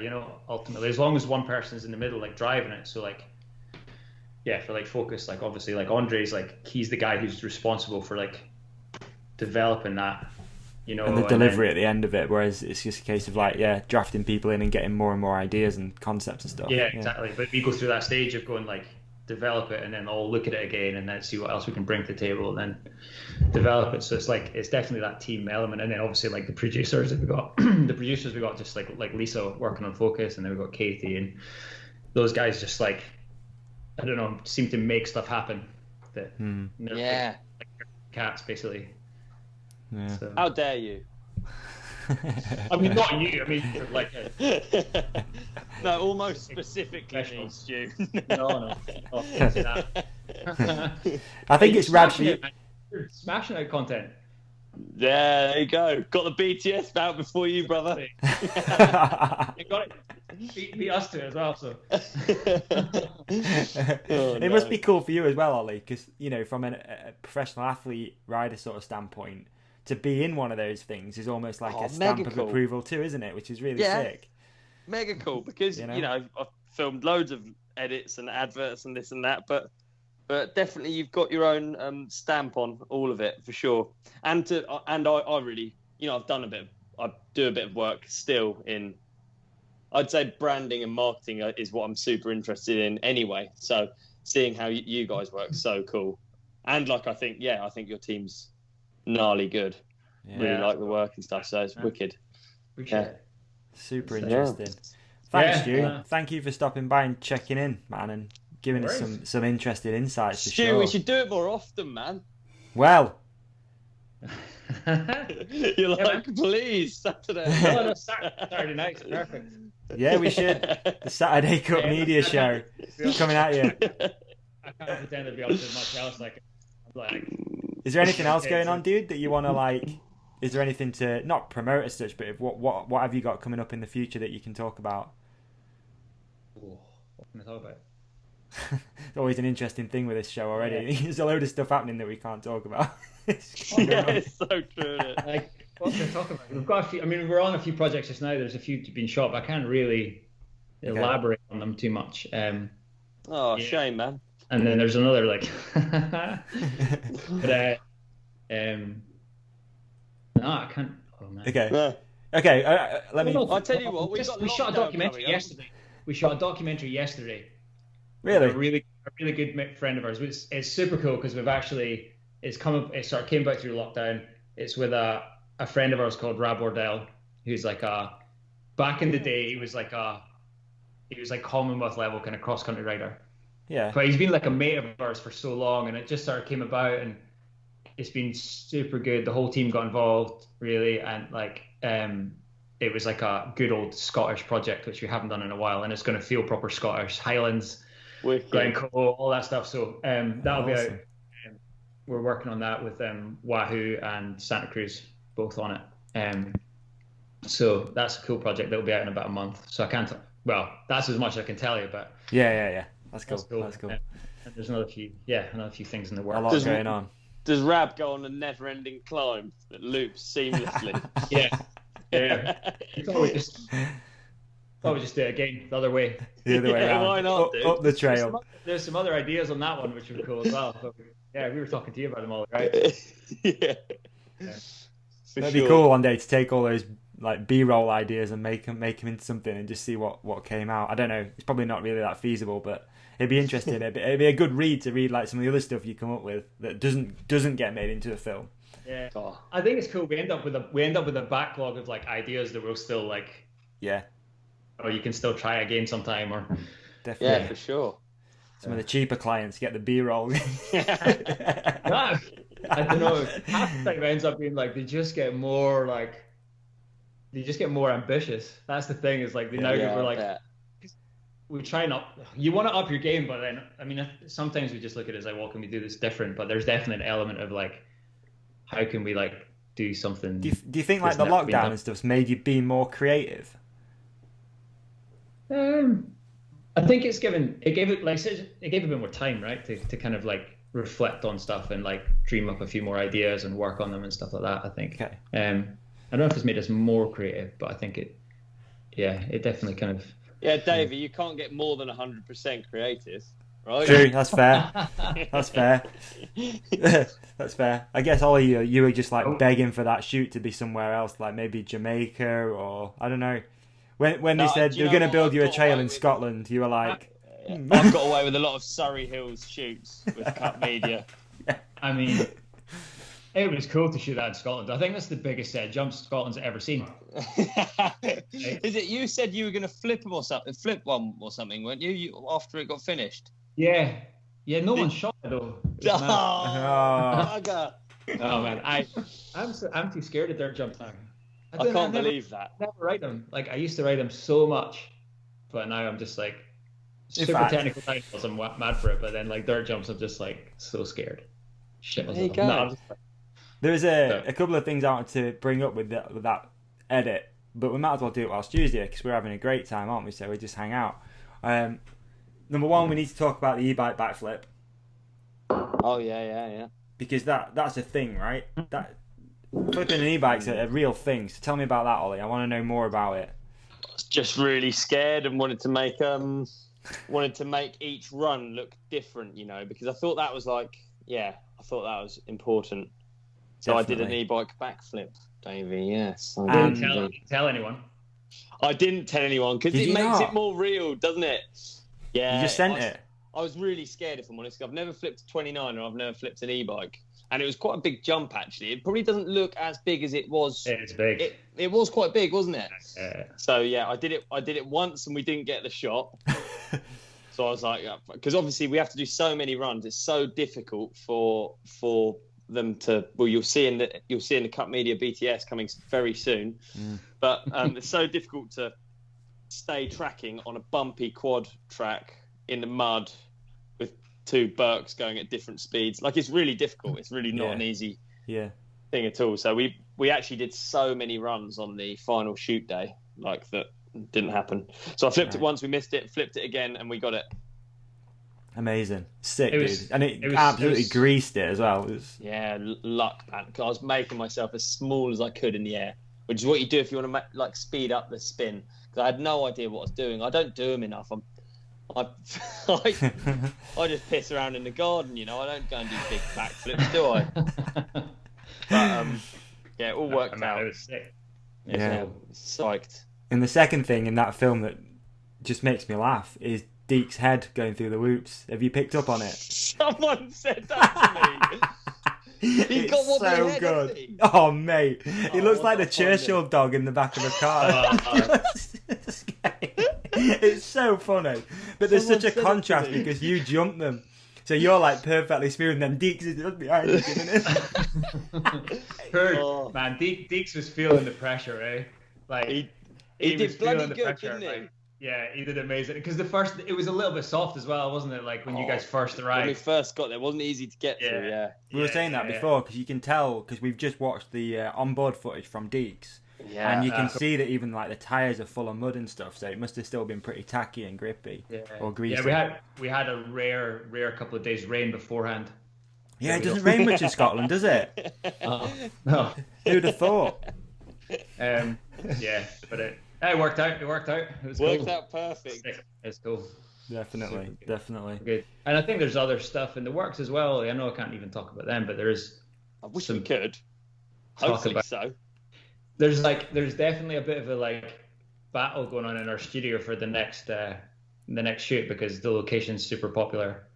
Oh, Sheffield. Yeah. Yeah. It is. It's going to be Bognor Regis or something. You can do such a horrible joke on me. Designed for roundabouts. Welcome to Slough.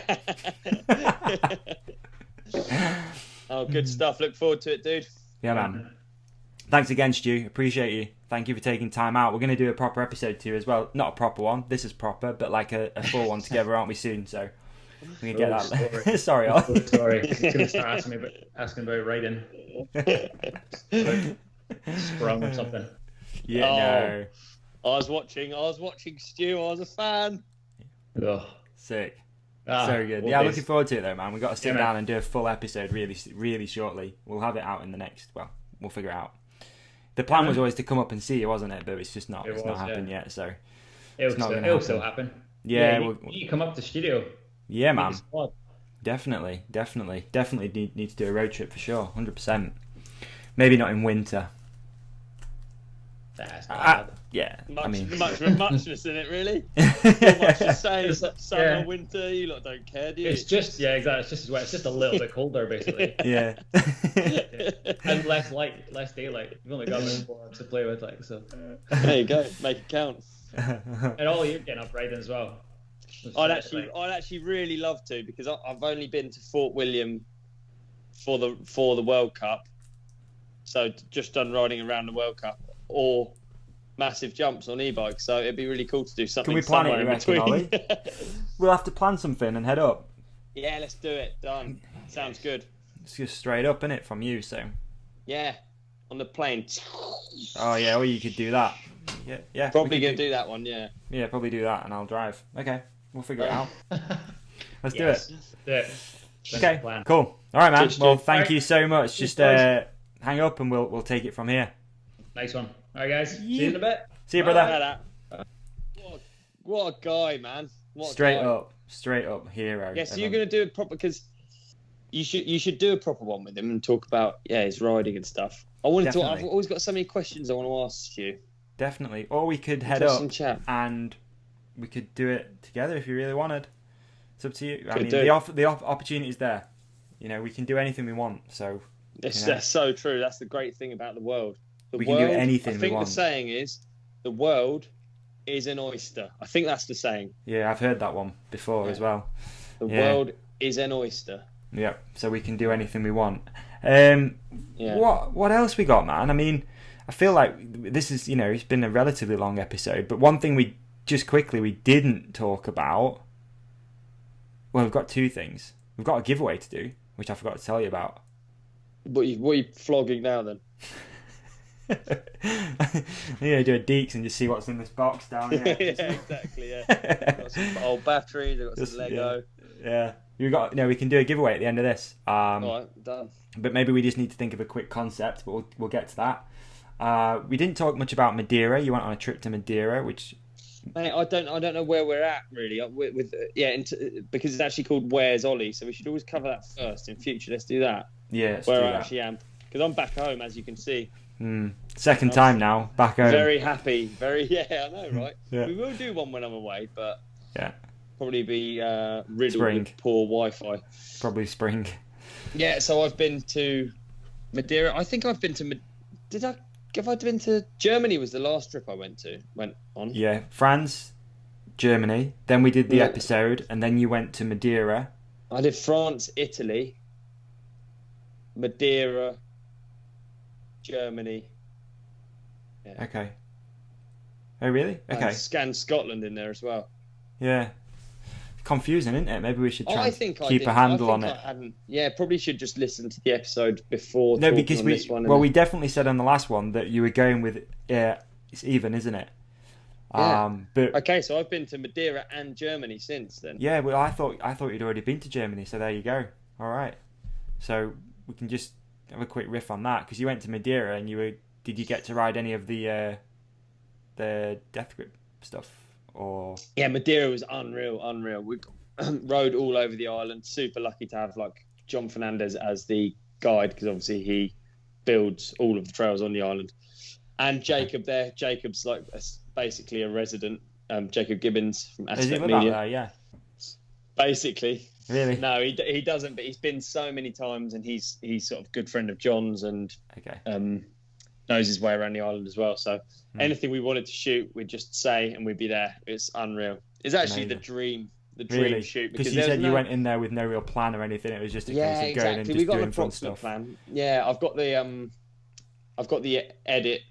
Jacob's done a killer job on making this edit and got it all ready. So Awesome. all we've got to do is put graphics on, I think, or something like that. But it's really cool. Kind of frustrating, I guess, sometimes doing all this cool stuff. Like we said on the last one, you've got it there, but you can't. It's not out yet, and you can't really talk about it yet. Do you know? It must It's be kind weird, of isn't frustrating. it? That's the funny thing about social media as well. It's like most of the time you're posting stuff from months ago. Yeah. I forget that people haven't seen half of it. I went to Italy as well on a Bosch shoot, and obviously it's not live yet. Right. So I don't know. It's in high alpine on e-bikes. It's so cool, and yet I haven't even seen any of the photos. It's quite weird, isn't it? Yeah. It is, so of course, definitely. by the time it comes out, you're a bit like, oh yeah, I forgot about that. Or, oh yeah, I did that. Yeah. It's a great job if you've got Alzheimer's, this, isn't it? Yeah, brilliant. Yeah. Like what's that fish on Finding Nemo? Yeah. Where it's just like, oh cool. Oh yeah, I forgot about that. Oh cool. Yeah, exactly. Yeah. So and then I went to Freiburg, which I've never been. I don't think I talked about Freiburg, but No, it was must like not have. in where's it near? I don't know where it's near, but who cares? But it was in the Black Forest. Ah, okay, in Germany. Yeah, in the Black Forest in Germany. Yeah.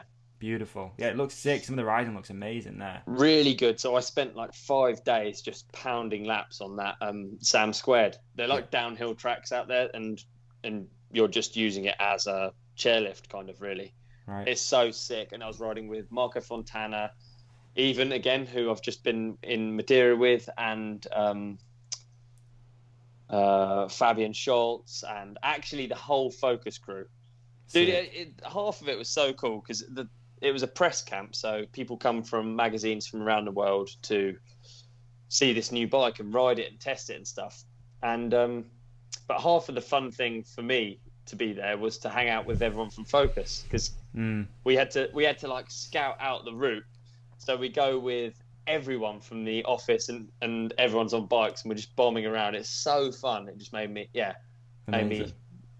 like doing things like that makes you extra stoked on who you're working with and stuff. It's really cool to see like literally everyone in the company. Well, I was going to say as well, from my little bit of exposure, I guess, to Focus, everyone does seem straight up legit, and obviously Mo's been really kind to me and helped out with this thing and the bikes and stuff. Mo's a wild man, dude. Yeah. You should have seen Mo. Mo sent a blind drop, and instead of just riding off it, he nollied off it.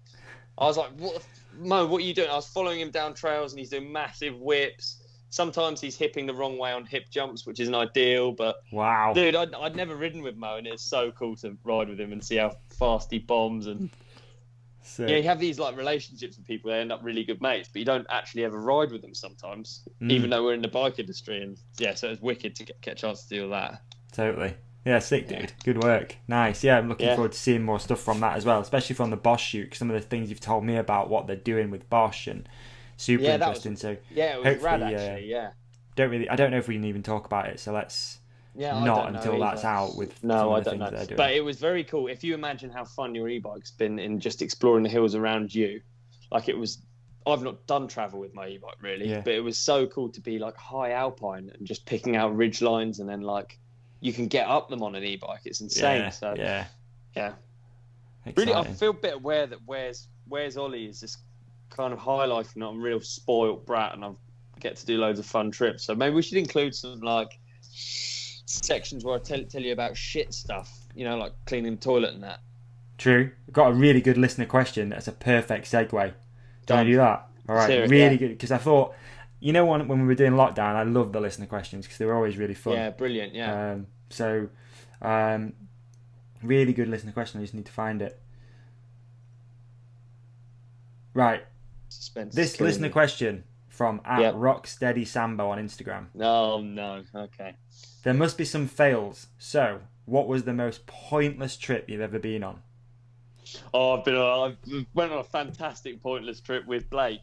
Me and Blake went to Croatia to go on a boat and go island hopping from island to island and mountain bike on each island. What could be better, dude? That sounds incredible, right? Sound like the dream, and the boat was fucking like this fancy yacht all made of wood, and all our rooms were sick. And I was with Dan Milner, the photographer. Yeah.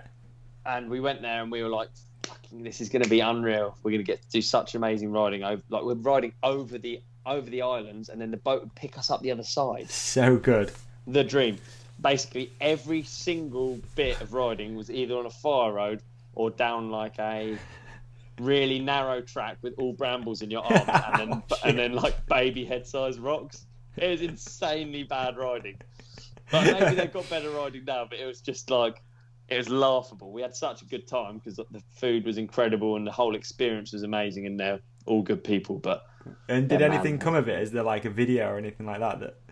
Yep, there is. It's called Porpoise Hunter, I think. Okay, amazing. Porpoise. And it's actually super funny. Okay, we'll link to that. It'll be above as well. We'll do that. We'll link to it. What was it, a GMBN thing? No, it was... I think it was for a number of things. We did it was for Kendall Film Festival maybe, and Single Track Magazine it looks like, and mtbmag.com. I'm just looking at it now. I can't really honestly remember, but really amazing, super funny. I'll actually send you the link right now because sounds good. And you'll have it. Yeah, amazing. I love that. I think that's probably the most pointless one. Yeah. Okay. Trying to think. Okay, yeah, it's good. No, it's good. Sorry, I was just thinking about something. Have you had any pointless ones? I once did a really long one, and I think I might have been involved in a drug deal. I just didn't know if to tell you or not. Oh, really? So you're worried about telling me about this story in case I get upset? I don't think you'll get upset. I just think it was just a really weird. When I was living out in Australia for a little while, we were working for a pretty dodgy guy doing mowing lawns, and me and my mate who I was travelling with, we got this job. We could go down a rabbit hole with this, but we basically got this job because we lied and said that we had our own gardening company back in the UK.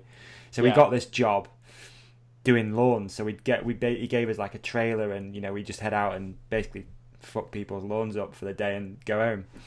And just this one afternoon, he goes, "Oh, I've got a package which needs to go to New Zealand. Would you mind taking it?" And I'm like, yeah, all right. And he gave me he actually asked me, it's so weird when you explain this. Like, don't open it, don't look at it, but here it is. I'll book you a flight to New Zealand. Don't look at it. Here it is, package, like in a brown envelope, just a package. Don't open it, whatever, just take it. I'll book you a flight. So I got on a flight from Sydney Airport, and I went to New Zealand. And I got on a flight and came back. I met a guy outside the airport. I gave him the package and I came home. Did you question it at the time, or is it something you question in hindsight? Real bad. He paid me quite hefty. Like it was worth doing it. No way. Yeah, I've just not. You've not thought about something for a long time, and you're like, oh, that happened. That's like an international. Yeah, you're an international drug smuggler as well. Yeah. Interesting. Yeah, interesting. So that's why you were hesitating about telling that story. Yeah, I understand your hesitation. I understand your concerns. Just didn't know how to explain it without sounding like I'd done a drug deal, but yeah, but that's because essentially that's what you did. Yeah, like, it could have been anything. It could have been lawnmower parts, which is what I think it might have been. Is that what he said it was? I honestly can't remember, dude. We're going back like 15 years. So interested to think of how you communicate. I love the idea of don't look at it. Yeah, just don't open it, don't look at it, just take it. I was like, all right. Wow. There you go. There you There you go. go. Let's do a couple more of these and then we'll wrap up because we're almost on time. Joe. At Trailhead Project, after a clean run down the trails, would you rather hug Deeks or Eric B and his mate Rakeem? I mean, I like the idea of all three together. That's the most insane combination of people. Eric B and Rakim and Deeks. Yeah. Dude, I've had so many messages about Deeks. I feel like a PA. Have you? Well, what about he popped up in the edit, right? And people were just and... like, is Deeks on focus? I had like a lot of that. Oh, it's tough, isn't it? You must have had a lot Okay, yeah, more. we should say that actually on there. So Deeks isn't on focus. Deeks rides for DMR bikes. DMR bikes don't make an e-bike. He got the opportunity to be in the Focus ad because during COVID-19 times, it's very difficult to get riders around the world. Deeks got the offer to come and ride in this ad, and he asked DMR, and they said yes. Yeah. And that's the end of that. He couldn't nod his head fast enough. He wanted to be in it. No, I can't wait to watch that again. Classic. Yeah. This is a good question. At Leafy the Bear, how come you ride and build some of the biggest jumps in the UK, but you don't do Audi 9s or Fest events? Yeah, so I don't do any events because I don't want to be in big groups of people, loud noises, people telling you when to drop in and do stuff, pressure. What else? Yeah, that's it, I think, really, yeah. Just like to do whatever I want to do at all times, I guess. So Yeah. Audi 9s look pretty cool this year. I Yeah, kind of it like the looked wicked, vibe with no people there. I kind of liked it. Yeah, a lot I more think so, footage, yeah. like really cool footage from it as well. yeah, no, it looked amazing. Yeah. It's never that I don't know. It is literally what I just said. I just have no need to. Like, I'd love to go and do some of these jumps or do some of these lines, but I just wouldn't. I don't have any need to do them like in front of millions of people and have. It is the pressure thing. I think it's the pressure to. I think if I crashed doing something when I'm with my friends and we're riding and stuff and I get hurt, I don't mind because I'm hurt doing what I enjoy doing and I'm doing it for the right reasons. As soon as you put yourself in like a situation where you're doing it in front of cameras and other people and they're calling your name and stuff, I'd just be so annoyed if I crashed and hurt myself. And Yeah. I don't know. But then There's a also number at the of same reasons. time, you just did a e-bike backflip for cameras. Yeah, absolutely, yeah. But I have So to really it's- make myself do that stuff. I don't want to do that stuff. Right. Okay. You know, that's me trying to be professional, I guess, as ridiculous as that sounds. Whereas I wouldn't queue up to. I'd want to flip that jump regardless. I would, but just Okay. not with my mates. You know. Yeah. Yeah. No, it makes sense, dude. Totally. I think people obviously just think that because you can means you should, if that makes sense. Yeah, I can understand. I can understand. Yeah. Yeah, just an awkward, annoying guy, I guess. Well, I think it's always been really important that I keep biking as fun as well. Always thought about that. yeah. And as Yeah, soon as you dude, make it not fun, I think it's infectious tough. though, because genuinely, I've enjoyed riding my bike more since not meeting you, but getting your energy, especially through lockdown. wicked. Like getting your Good. energy, and I think a lot of Sick. people have had the same. Getting that energy every week. Have been like stoked to go riding and blah blah blah. I think it's really helped me as well. I mean, dude, I drove Wicked. down to Surrey just to go for a bike ride. I mean, I wouldn't have done that 2 years ago. Yeah, that's Do you know what I sick, mean? actually, isn't it? Yeah. Yeah. I wouldn't have done that. I'd have been like, nah, I just stay here. But Yeah. I was like, no, fuck, I want to go riding with you again because it's good fun. So It is good laugh, isn't it? And plus, Yeah. there's all palm trees and that down here, and you get a nice tan. And yeah, it's Decent, true, innit? man. Yeah, it's true. It's very true. Last one, because I think it'd be so funny if he actually listened to our advice. At Leo Coyle Smith, what hairstyle should I get? I just love the idea. That one, Leo. If you're watching on YouTube, go for that one. I actually Leo, had my I hair think cut just before this episode. oh, it looks lovely. Does it? Looks like it smells nice. You know. Swedish? Look at that. Huh? You look Swedish, actually. Yeah. Yeah, been told.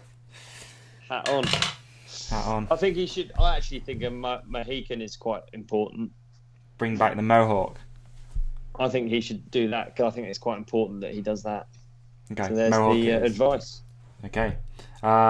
We did get a couple in from Clay Porter, and I just wanted to shout him out because he's a legend. And that Aaron Gwynn thing just came out that he spoke about, right? Really enjoyed it. Yeah, I've not seen it yet, I'll be honest. I only saw his message just now, but he basically was asking about coming over and hanging out soon. Can we hang out? But it's pretty cool. Wicked. It's aimed more at you, don't get me wrong. It's more for you. But No.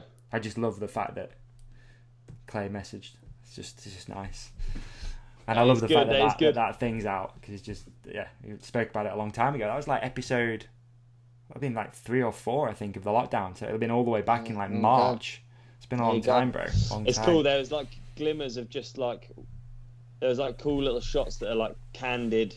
Yeah. Aaron Gwynn talking, and it's that I'm excited for more of them now. Like, okay. It was a really cool like establishing episode. It was good. Yeah.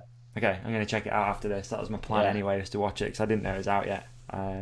So before we just wrap this thing up, we can do a giveaway. So was it a fridge, old mattress, something? Yep, you got to come and collect it from my house. It's an old bed frame. So WORX Hydroshot coming into winter. Oh. You need one. So they've been kind enough to give us one to give away. Nice. So we just wanted to do that, man. I thought it'd be nice. Fantastic. But how are we going to give it away? It's sort of, I don't know. Hey, Davey, I've just had an idea. I'm going to put it out there.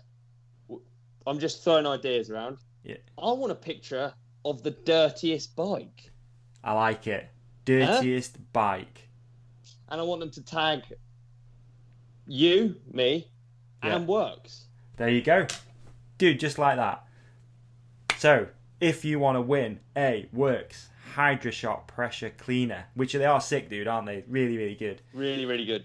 Battery powered, all that pajazz. Yeah. All you have to do is tag Ollie, Dubbo, WORX, and the Hook It Podcast on Instagram or Facebook or Grindr or wherever you're doing it, and someone will win a Hydroshot, and we'll do the giveaway. Should we announce it on the next episode or something? Should we develop we'll announce it on the next episode. Should we develop a hashtag to make life easier? Yes, we should. And the hashtag should be. Let's have a look. Make sure we don't get one that's already got like tons of stuff in it. Yeah. What could it be? Could it be like a play on like Hydroshot? It could be like Hydra shit my bike's dirty. Shit my. No, that didn't work. Let's try what about covered in Hydra shit? No.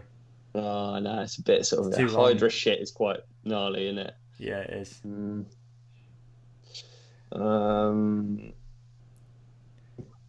Clean. Hey, what about clean my bike works?